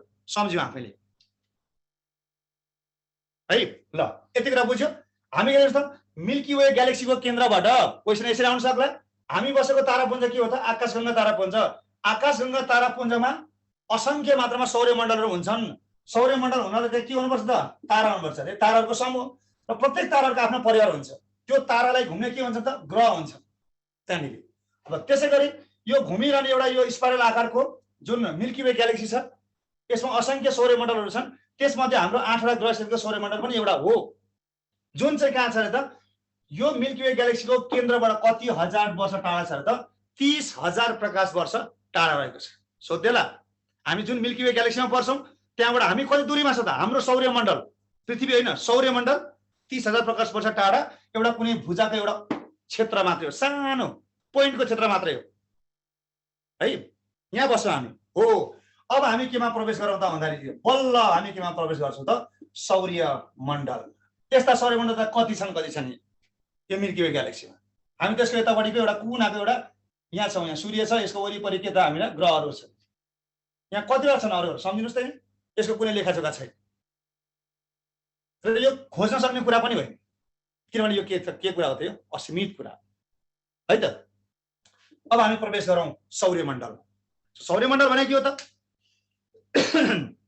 प्रत्येक ताराहरूको के हुन्छ त आफ्नै परिवार हुन्छ त्यो परिवारभित्र के छन् हाम्रो परिवारको कुरा त हाम्रो 8वटा ग्रह छन् सौर्यमण्डलमा हाम्रो 8वटा ग्रह छन् उपग्रह छन् शिशु ग्रह छन् उल्कापिण्ड छन् पुच्छ तारा छन् ती सबैको समष्टिगत स्वरूपलाई हामी के भन्छ त सौर्यमण्डल हो यस्ता हरेक ताराहरूका आफ्ना परिवार हुन्छन् यहाँ त्यसमध्ये हाम्रो तारा के हो त सूर्यको परिवारमा चाहिँ हामी कतिवटा ग्रह छौँ त 8वटा ग्रह छन् जुन एउटा सानो हिस्सा के को त मिल्की वे ग्यालेक्सी है ल यति कुरा बुझ्नु पर्यो हामी अब म यहाँले लिएर जान्छु सौर्यमण्डल अब हामी विशेष गरी ग्रह उपग्रहहरूको अब कुरामा आउँछ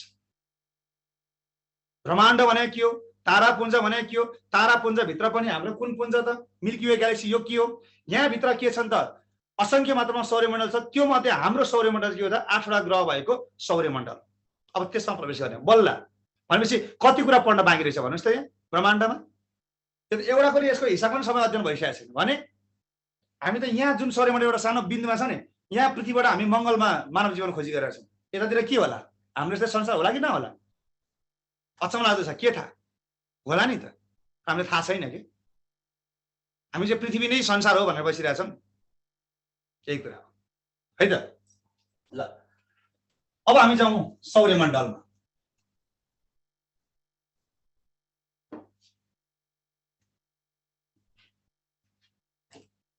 ल सौर्यमण्डल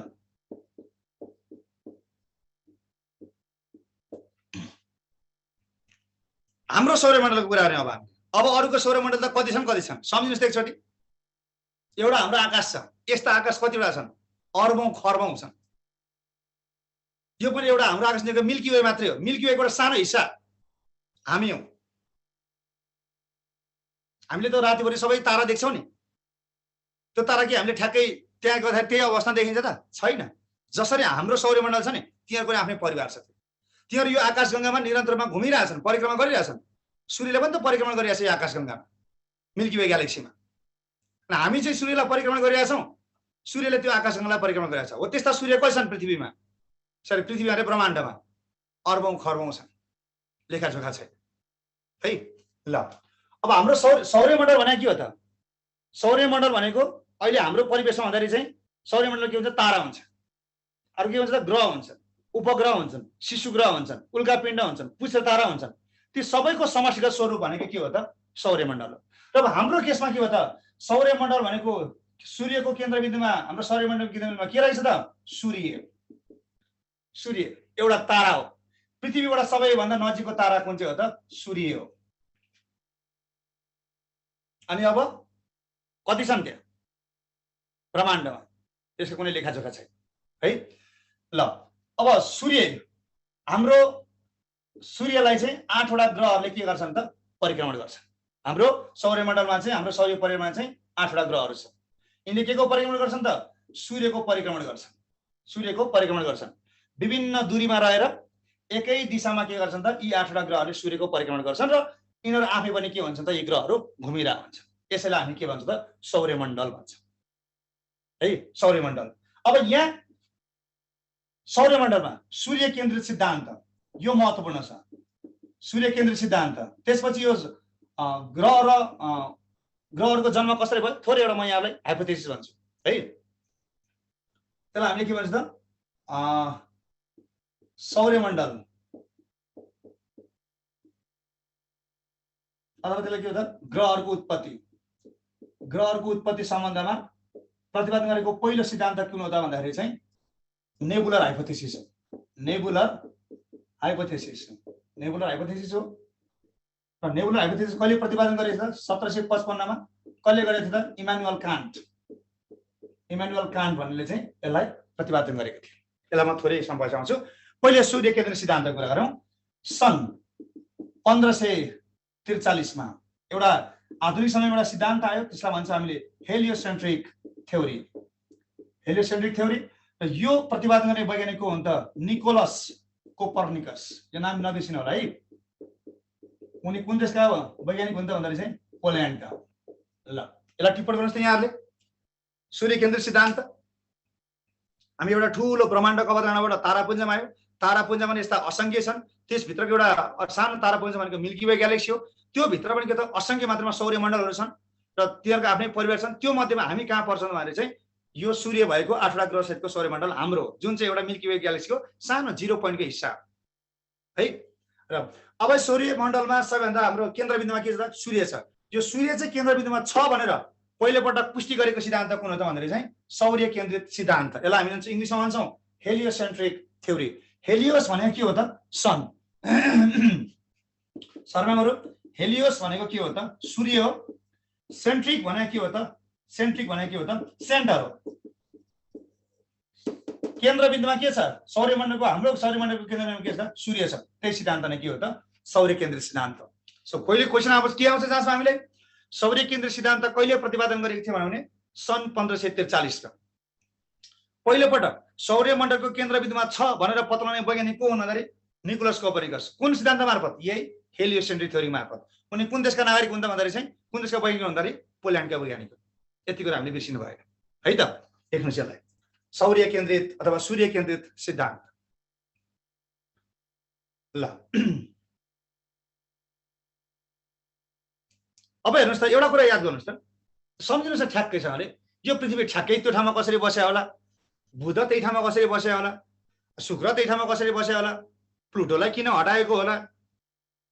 अनि वरुण सबभन्दा किन चिसो भएको होला? वरुणलाई किन सबैभन्दा लामो समय लागेको होला पृथ्वीबाट के अरे सूर्यलाई परिक्रमण गर्न?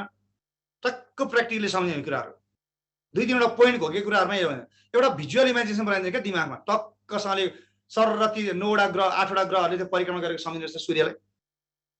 गर्दाखेरि कोही उल्टो घुमिरहेको हुन्छन्, कोही एकातिर रात परेको हुन्छ, अर्कोतिर दिन परेको हुन्छ, कसैले सूर्यले एक चक्कर लाउँदा पनि आफ्नो अक्षमा घुमिसकेका हुँदैनन्।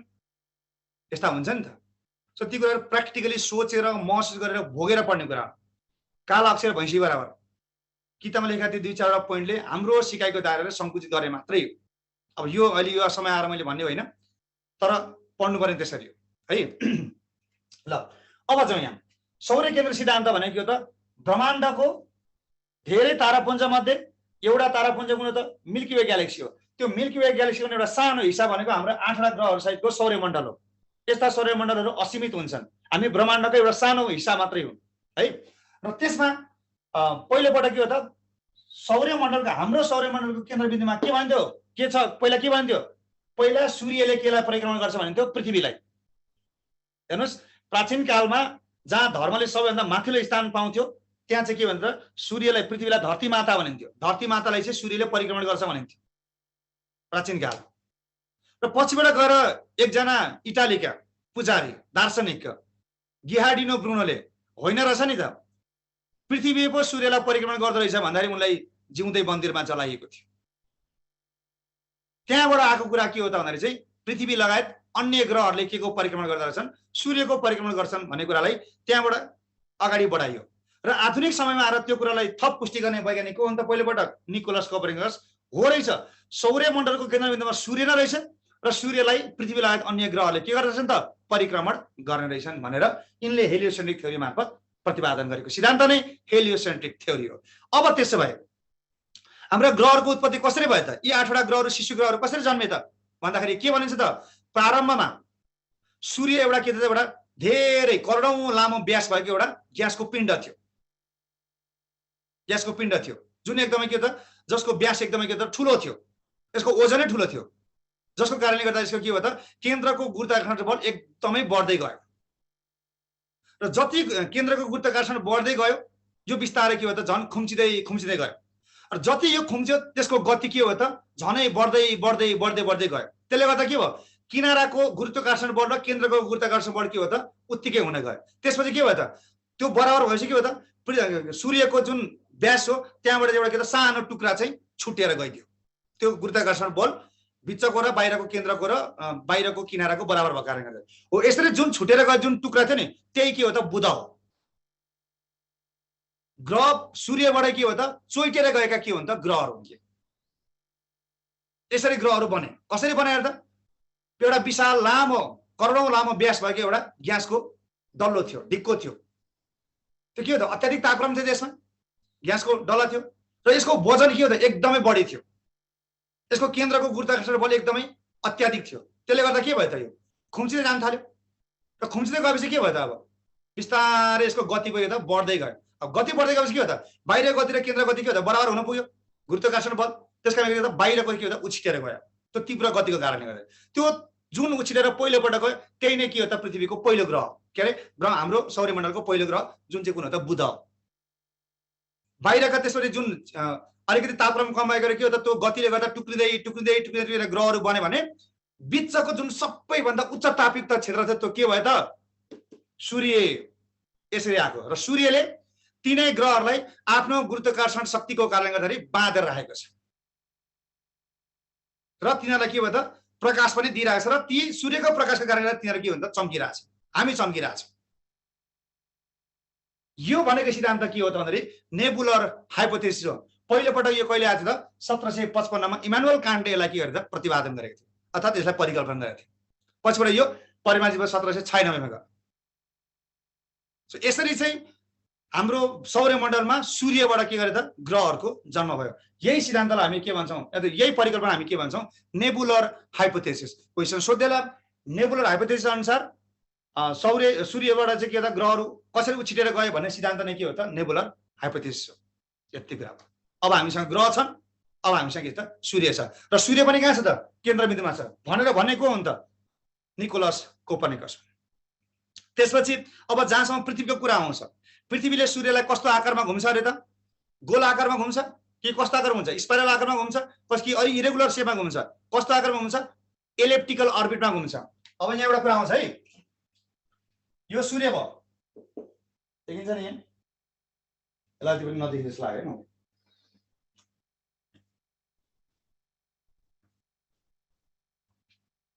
पिन गरेपछि चाहिँ के हो?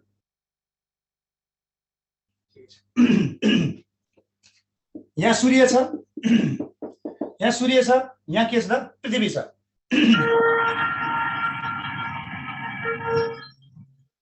यो पृथ्वी अब पृथ्वीले के गर्छ त सूर्यको परिक्रमण गर्छ। अघि नै हामीले भनिसक्यौँ हेलियोसेन्ट्रिक थ्योरीले सौर्यमण्डलको केन्द्रबिन्दु हाम्रो सूर्य छ। अब परिक्रमण गर। जब पृथ्वीले सूर्यको परिक्रमण गर्छ त्यो चाहिँ कस्तो आकारमा गर्छ भन्दा त्यसलाई हामीले के भन्छ त एलिप्टिकल अर्बिट भन्छ। एलिप्टिकल अर्बिट भन्छौँ। के भयो हाम्रो साउन्ड त्यहाँ के आइरहेछ?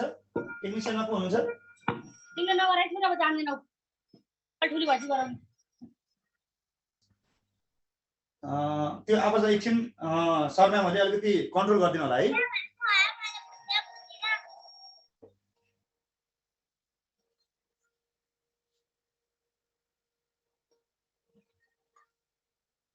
ल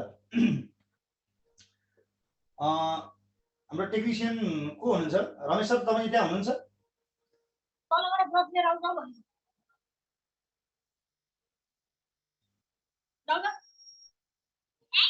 कहाँको आवाज आएको यो? हेलो बच्चाहरूको आवाज आइरहेछ। कृपया सर म्यामहरू यसलाई अलिकति यहाँहरूले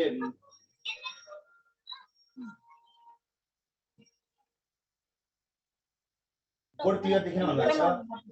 हाम्रो टेक्निसियन को हुनुहुन्छ? अब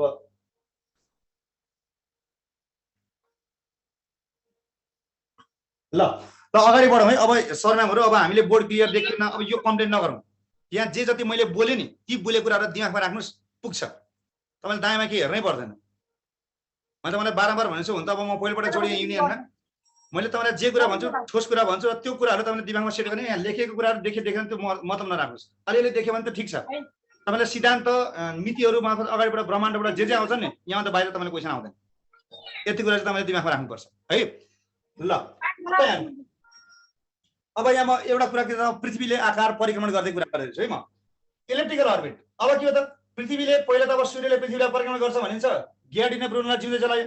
तर पछिबाट 1543 मा आएर हेलियोसेन्ट्रिक थ्योरीले के भन्यो? होइन रहेछ, हाम्रो सौर्यमण्डलको केन्द्रबिन्दुमा सूर्य रहेछ र सूर्यलाई अन्य पृथ्वीलाई अन्य ग्रहले परिक्रमण गर्छन् भनेर भनियो।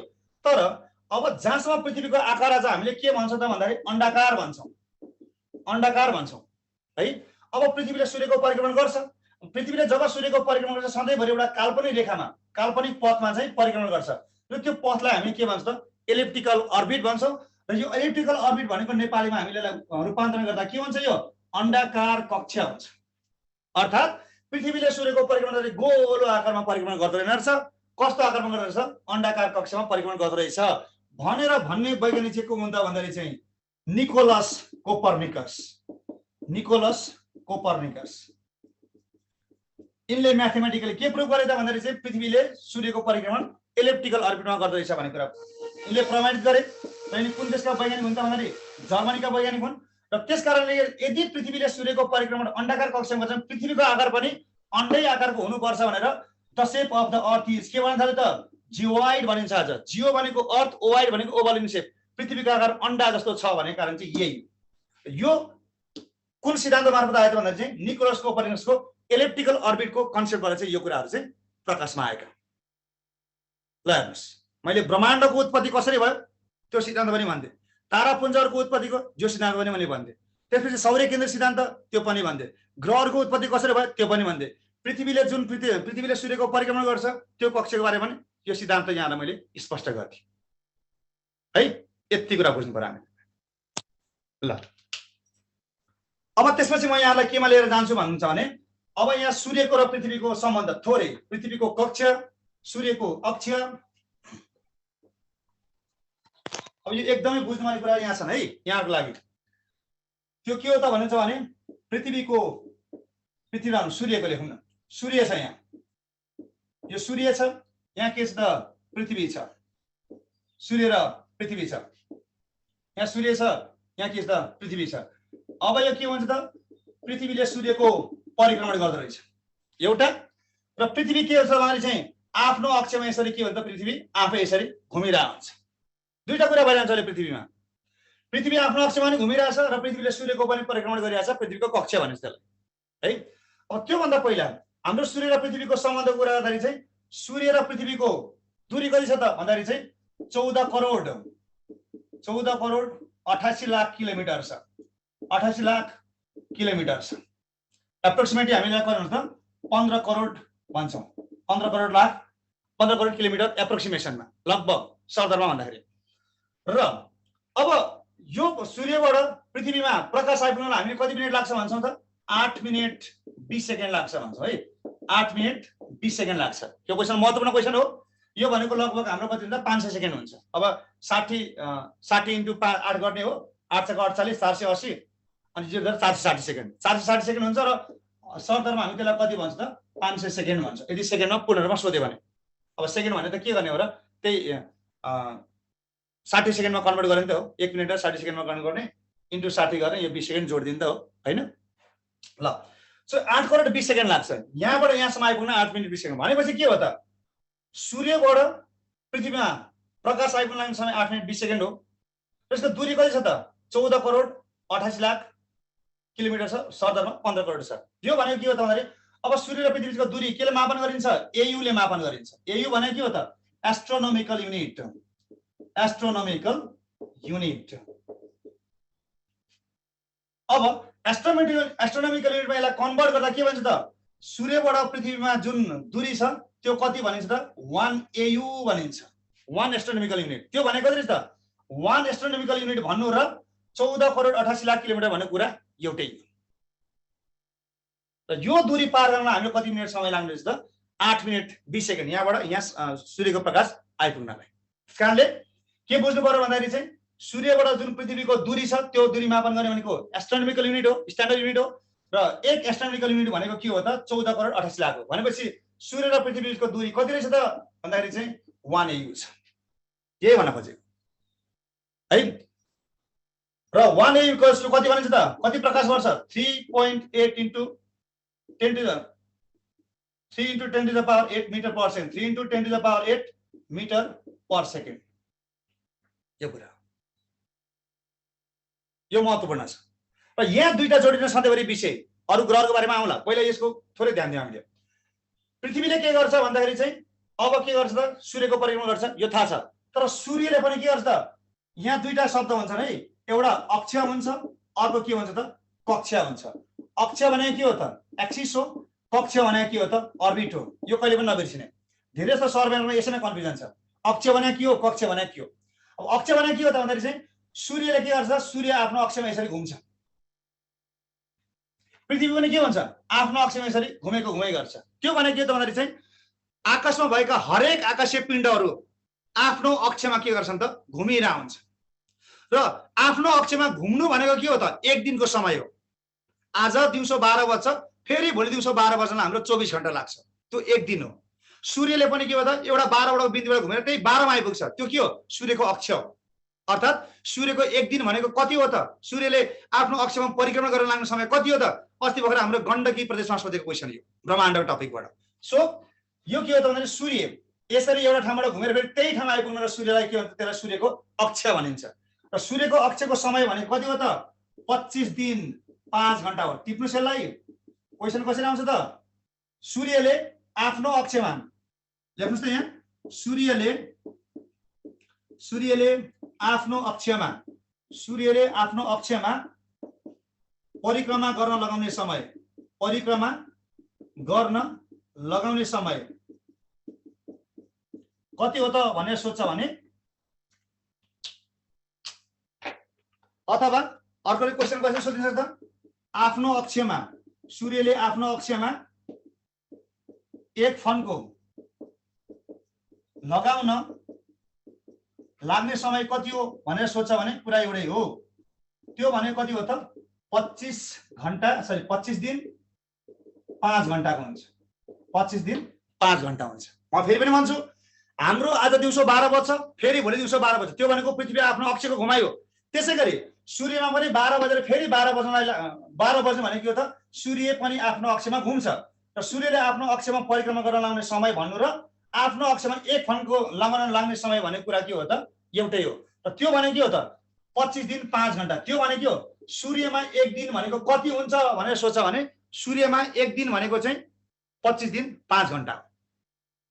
यो क्वेसन भर्खरै गण्डकी प्रदेशमा सोधेको प्रश्न हो। त्यसकारण यहाँहरु सचेत रहनु होला। यो के हो सूर्यको अक्ष सूर्यको अक्ष हो है। टिप्पणी गर्नुस् त्यसलाई 2-3 तरिकाले क्वेसन सोध्छ। पहिलो क्वेसन के हुन सक्छ यहाँलाई, सूर्यले आफ्नो अक्षमा परिक्रमा गर्न लगाउने समय कति हो भन्दाखेरि यही हो। यहाँबाट घुमेर यहाँ आइपुग्ने हो नि त। अक्ष भने के हो? आफैमा घुम्ने हो। त्यसपछि आफ्नो अक्षमा एक फन्को लाउनु भने के हो? आफ्नो अक्षमा एक फन्को लाउनु भने यही हो। आफ्नो अक्षमा एक फन्को लाउनु भने के हो त? एक दिन हो। अन्त एक दिनको समय भनेको यहाँ कति हुन्छ? त्यो एक अक्षमा घुम्न लाउने समय कति हो त? 5 दिन 5 घण्टा हो। एक दिनको सूर्यको एक दिनको समय भने पनि, सूर्यले आफ्नो अक्षमा परिक्रमा गर्न लाग्ने समय भने पनि, आफ्नो अक्षमा एक फन्को लगाउन लाग्ने समय भने पनि सबैको उत्तर के हो त? 25 दिन 5 घण्टा हो।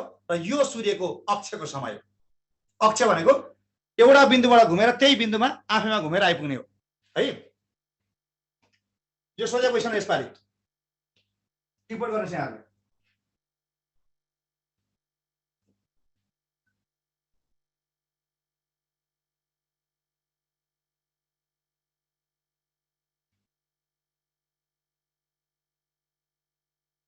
ल अब त्यसपछि अर्को के भन्छ भन्दाखेरि चाहिँ अब सूर्य यहाँ छ। अब सूर्यले के को परिक्रमा गर्छ? आकाशगङ्गाको परिक्रमा गर्छ। जसरी सूर्यलाई पृथ्वीलाई अन्य ग्रहले परिक्रमण गर्छन्, सूर्यले के को परिक्रमण गर्छ? सूर्यले के को परिक्रमण गर्छ? सूर्यले परिक्रमण के गर्छ? आकाशगङ्गाको गर्छ। आकाशगङ्गामा यस्ता अर्बौं ताराहरू छन् जसले के गर्छन्? आकाशगङ्गाको परिक्रमण गरिरहेका हुन्छन्। यो आकाशगङ्गालाई जुन परिक्रमण गर्छ सूर्यले, जहिले पनि एउटा के हो त? काल्पनिक रेखामा परिक्रमण गर्छ। यो काल्पनिक रेखाको नाम के हो त? यसलाई भन्छ हामीले ग्यालेक्टिक सेन्टर भन्छ। ग्यालेक्टिक सेन्टर भने के हो त भन्छ भने जहिले पनि के हो त? पृथ्वीले सूर्यको परिक्रमण गर्छ, त हामीलाई थाहा छ। तर सूर्यले पनि के को परिक्रमण गर्छ? हामी कुन ग्यालेक्सीमा गर्छौँ? Milky Way galaxy. Milky Way ग्यालेक्सीको परिक्रमण सूर्यले गर्छ। त्यो गर्दाखेरि त्यो गर्ने काल्पनिक रेखालाई हामीले के भन्छ त? ग्यालेक्टिक सेन्टर अथवा यसलाई पथ भन्छौँ। सूर्यले पृथ्वी आकाशगङ्गालाई परिक्रमण गर्ने पथलाई हामी के भन्छ त? ग्यालेक्टिक सेन्टर भन्छ। ठिक छ? ल यति कुरा आयो। अब त्यसपछि पृथ्वीले सूर्यलाई परिक्रमण गर्छ र पृथ्वीले सूर्यलाई परिक्रमण गर्न सक्छ। पृथ्वी आफ्नो अक्षमा घुमिरहेको हुन्छ। अब पृथ्वीको अक्ष, पृथ्वीको कक्ष, सूर्यको अक्ष के हो? यही हो। सूर्यको कक्ष यो ग्यालेक्टिक सेन्टर हो भने पृथ्वीको कक्ष, पृथ्वीको अक्ष के हो? अब यो बुझौँ है।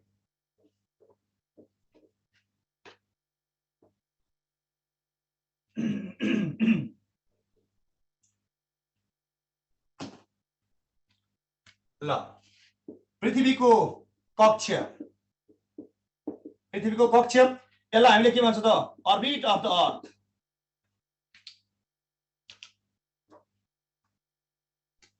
अर्बिट अफ द अर्थ यो। र अर्को के भन्छ त? पृथ्वीको अक्ष भन्छ। पृथ्वीको अक्ष यसलाई हामीले के भन्छ त? Axis of the earth. Axis of the अर्थ। अब पृथ्वी कति डिग्री कोणमा झुकेको छ भन्ने कुरामा दुईटा कुरा हुन्छ। पृथ्वीको गति भनेछ, यहाँ पृथ्वीको गति भनेको छ। पृथ्वीको गति केमा हुन्छ? एउटा कक्षको गति हुन्छ, एउटा अक्षको गति हुन्छ। अब सुरुमा म कुरा गर्छु यहाँलाई कक्षको गतिको। यो सूर्य भयो, यो के भयो त? पृथ्वी भयो। सधैँभरि पृथ्वी कताबाट कता घुम्छ? पृथ्वी सधैँभरि पश्चिमबाट कताबाट घुम्छ त? पूर्वपट्टि घुम्छ। पृथ्वी पश्चिमबाट पूर्वपट्टि घुम्छ। सो पश्चिमबाट पूर्व घुम्दाखेरि के भयो त? यहाँ दुईटा कुरा भइरहेको हुन्छ। एउटा के त? आफ्नो अक्षमा घुमिरहेको हुन्छ र पृथ्वीले केलाई परिक्रमण गरिरहेको हुन्छ त? सूर्यलाई परिक्रमण गरिरहेको हुन्छ। र पृथ्वीले सूर्यलाई सधैँभरि एउटा काल्पनिक रेखामा परिक्रमण गर्छ जसलाई हामीले के भन्छौँ त? पृथ्वीको कक्ष भन्छौँ। That is called the orbit of the earth. Orbit of the earth भन्छ, पृथ्वीको कक्ष भन्छ। त्यसै गरी पृथ्वीमा ठ्याक्क यहाँ 12 बज्यो फेरि घुमेर 12 बज्यो भने के हो त? यो भनेको पृथ्वीको के हो त? अक्ष हो। अक्षलाई हामीले के भन्छ त? We call it the axis of the earth. So what is the axis? What is the angle of inclination of the axis of the earth? Axis of the earth यसको एंगल कति हुन्छ त भन्दाखेरि चाहिँ 23.5 डिग्री हुन्छ भने पृथ्वीको कक्षको ढल्काइ कति हुन्छ त? 66.5 डिग्री हुन्छ। दुईटा। अब हामीले यसमा विषयको भूगोलमा कर्कट रेखा, मकर रेखा, सुमेरु वृत्त, कुमेरु वृत्त भनेर पढ्छौँ। त्यो के हो त? किन त्यति मात्रै पढ्यो भन्दाखेरि चाहिँ पृथ्वीले सूर्यलाई परिक्रमण गर्छ, सधैँभरि एउटा काल्पनिक रेखामा परिक्रमण गर्छ र त्यो काल्पनिक रेखालाई हामी के भन्छौँ? पृथ्वीको कक्ष। र यसले त्यो सूर्यको परिक्रमण गर्दाखेरि कति डिग्रीको कोणमा ढल्केर गरेको हुन्छ त? 66.5 डिग्री कोणमा ढल्केको हुन्छ। अर्थात् पृथ्वीको कक्षको ढल्काइ कति हो त भन्दाखेरि 66.5 हो र पृथ्वीको आफ्नो अक्षको ढल्काइ कति हो त भन्दाखेरि चाहिँ 23.5 डिग्री हो। The axis, the angle of inclination of the axis of the earth is 23.5 degree र अर्बिटको चाहिँ कति हुन्छ ढल्काइ भन्दाखेरि 66.5 डिग्री हुन्छ। अर्थात् पृथ्वी 66.5 डिग्रीमा झुकेको छ र त्यही डिग्रीमा चाहिँ केले के को परिक्रमण गर्छ त सूर्यको परिक्रमण गर्छ, जसको कारणले के हुन्छ त पृथ्वीमा दुईटा कुरा हुन्छ। एउटा त पृथ्वीमा दिनरात भइहाल्यो यहाँ कक्षमा, अर्को के हुन्छ त चारवटा ऋतुहरूको परिवर्तनको कारणले के हो त पृथ्वीको आफ्नो कक्षको ढल्काइको कारणले र त्यसले पृथ्वीको के गर्छ त परिक्रमा गर्छ है। यति कुरा भयो। अब यो पृथ्वीले सधैँभरि पृथ्वीको कक्षमा परिक्रमण गरिरहेको हुन्छ र त्यसलाई त्यो प्रक्रियालाई हामीले के भन्छौँ पृथ्वीको परिक्रमण भन्छौँ। पृथ्वीको परिक्रमण भन्छौँ। पृथ्वीको परिक्रमण र पृथ्वीको परिक्रमण हामीले अङ्ग्रेजी शब्दावली प्रयोग गर्दा हामी के भन्छौँ we call it the revolution of the earth. Revolution of the earth पृथ्वीको परिक्रमण भन्छ। के गर्यो पृथ्वीले सूर्यको परिक्रमा गर्यो। यहाँ एउटा परिक्रमण र परिभ्रमणमा धेरै कन्फ्युजन हुनुहुन्छ तपाईहरु। के नबिर्सिनुहोस् भने कक्षमा जुन घुम्छ त्यो प्रक्रिया के हो त पृथ्वीको परिक्रमण हो। र हाम्रो एनआईडी अफिसरमा यसपालि क्वेशन के सोधेको थियो त पृथ्वीको परिक्रमणमा लाग्ने समय भनेर सोधेको थियो। त्यो भने के हो त कति लाग्छ त 365 दिन। कति घण्टा लाग्छ त 5 घण्टा 48 मिनेट। अर्को कति लाग्छ त 46 सेकेन्ड लाग्छ। यो तपाईले पूर्ण रूपमा याद गर्ने। What is the exact time taken by the earth to revolve around the sun भन्दाखेरि this is 365 days 5 hours 48 minutes and 46 seconds. यसलाई हामीले सरदरमा कति भन्छौँ 365 दिन 6 घण्टा पनि भन्छौँ। यसलाई छोडेर सिधै सरदरमा हामी कति भन्छौँ त 365 दिन 6 घण्टा पनि भन्छौँ। अब यहाँ के भन्छ हामीले यो प्रक्रियालाई हामीले के भन्छ त 1 सोलर इयर 1 सौर्य वर्ष। एक वर्षमा हामी कति दिन हुन्छ भन्छौँ त 365 दिन हुन्छ भन्छौँ नि। तर ठ्याक्कै समय चाहिँ कति हो त 365 दिन 5 घण्टा 48 मिनट 46 सेकेन्ड हुन्छ। पृथ्वीले सूर्यलाई एउटा कम्प्लिट परिक्रमा गर्नको लागि र त्यो प्रक्रिया पृथ्वीको परिक्रमण हो। र त्यो घुम्ने जुन काल्पनिक खाल त्यसलाई हामी के भन्छौँ कक्ष र कति डिग्रीको कोणमा ढल्केर गरेछ अरे 66.5 डिग्रीको कोणमा ढल्केर यसले घुमिरहेछ है। र त्यसपछि अब यहाँ एउटा कुरा आउँछ अर्को अधिक वर्ष लिप इयर। लिप इयरलाई हामीले नेपालीमा के भन्छ त अधिक वर्ष।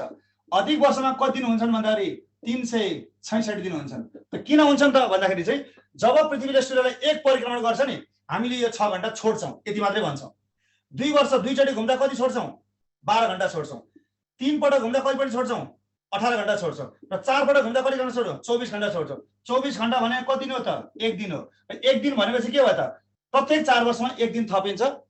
त्यसलाई हामी के भन्छ त लिप इयर भन्छौँ। र अधिक वर्षमा दिनहरू कति हुन्छ त 366 दिन हुन्छ। यो तपाईहरुले बुझ्नु पर्यो। जब पृथ्वीले सूर्यको परिक्रमण गर्छ समय ठ्याक्कै चाहिँ यति हो। तर यति भन्छौँ। तर यो छोड्दाखेरि जुन यो 5 घण्टा 48 मिनेट 46 सेकेन्ड अथवा 6 घण्टा छोड्छौँ यसले चाहिँ प्रत्येक 4 वर्षमा एउटा नयाँ दिन भन्छ। 6 चौको 24 घण्टा 24 घण्टा भने 1 दिन। 1 दिन भनेको नयाँ जोडियो। त्यसमा 4 वर्षपछि के भयो त लिप इयर आउनुभयो। सो लिप इयर अधिक वर्ष कति कति वर्षमा आउँछ भने 4 वर्षमा आउँछ। यति कुरा हामीले थाहा पाउनु पर्यो है त। ल अनि अर्को के छ पृथ्वीको अक्ष। आज 12 बजे छ दिउँसो। अब अक्ष भने के हो एउटा इमेजिनरी लाइन जसले चाहिँ पृथ्वीको उत्तरी ध्रुवदेखि दक्षिण ध्रुवसम्म कनेक्ट गरेको छ। त्यसलाई बेसिस मानेर पृथ्वीले के गर्छ त यसरी के हो त आफ्नो यसरी अक्षमा घुमे गर्छ। यसलाई के भन्छौँ पृथ्वीको अक्ष भन्छौँ। र यो कति डिग्रीको कोणमा ढल्केर गरेछ भन्दाखेरि चाहिँ 23.5 डिग्रीको कोणमा यसले ढल्किन्छ। जसको कारणले गर्दा के हो त सूर्यको प्रकाश पृथ्वीमा एकातिर दिन हुन्छ भने अर्कोतिर के हुन्छ त रात हुन्छ। दिन भने के हो आज राति 12 बजे थियो 12 बजे आज दिउँसोसम्म के हो त दिनको समय हो। र 12 बजेपछि भरे राति 12 बजेसम्म के को समय हो त रातको समय हो। यता 12 घण्टा यता 12 घण्टा 24 घण्टा पृथ्वी आफ्नो अक्षमा घुमे गर्छ। र यसरी घुम्दाखेरि लाग्ने समय चाहिँ हाम्रो कति हो त भन्नुहुन्छ भने ठ्याक्कै समय कति हो त हामी 24 घण्टा भन्छौँ नि 1 दिन भनेको। तर यहाँ ठ्याक्कै कति हुन्छ त 23 घण्टा 56 मिनेट 23 घण्टा 56 मिनेट 4.09 सेकेन्ड हुन्छ। यति हुन्छ ठ्याक्कै। पृथ्वीले आफ्नो अक्षमा घुम्दाखेरि लाग्ने समय ठ्याक्कै कति हो त 23 घण्टा 56 मिनेट 4.09 सेकेन्ड। तर हामीले सरदरमा कति घण्टा भन्छौँ त 24 घण्टा भन्छौँ। यो के हो त पृथ्वीको आफ्नो अक्षको गति हो के अरे लाग्ने समय हो। अब यहाँ कुरा आयो गतिको कुरा।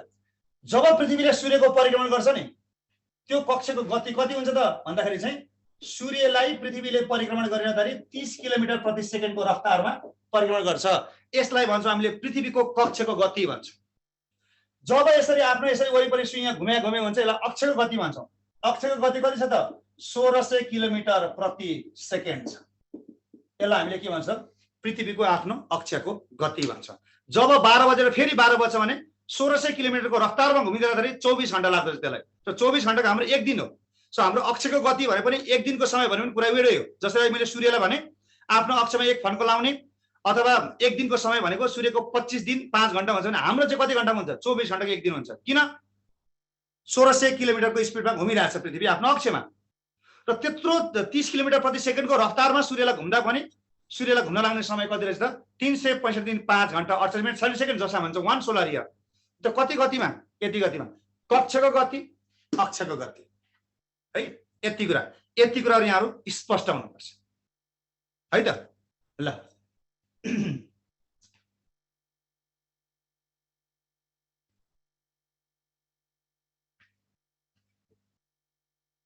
तपाईहरुको कमेन्ट हेरेको अब 597 वटा कमेन्ट रहेछ। कुन चाहिँ कमेन्ट हो?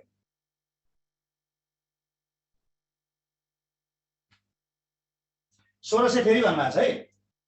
त्यो यमलाई हटाएको भन्नुभएको छ 2006 अगस्तबाट चाहिँ आइएयू इन्टरनेसनल एस्ट्रोनोमिकल युनियनले चाहिँ त्यसलाई आफ्नो सूचनाबाट के अरे सूचीबाट चाहिँ ग्रहको सूचीबाट प्लुटोलाई हटाएर यमलाई केमा राखेको छ? शिशु ग्रहमा राखेको छ है 2006 अगस्त महिनामा है त।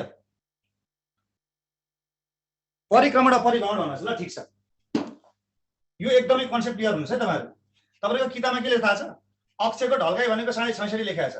पृथ्वी झुकेको 66.5 डिग्रीमा, त्यही डिग्रीमा चाहिँ 66.5 डिग्रीमा सूर्यको परिक्रमण गरिरहेको छ भने आफ्नो अक्षमा 23.5 मा झुकेको छ। परिक्रमण यसलाई हामीले इंग्लिशमा के भन्छ त? रेभोल्युसन भन्छौं। यसमा तपाईहरु यसो उल्टो जस्तो लाग्छ, कन्फ्युजन नहुने। अर्को के भन्छ भन्दाखेरि परिभ्रमण। सो परिभ्रमण भने के हो त? रोटेसन। हामीले इंग्लिशमा के भन्छौं?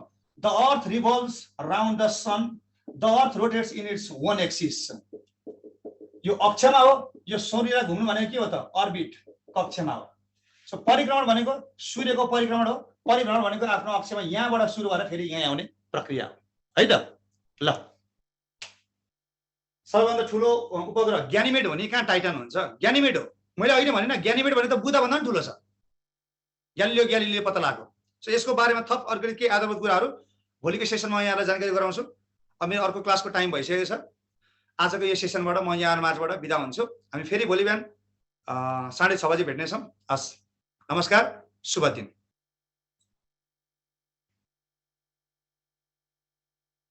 रमेश सर, मैले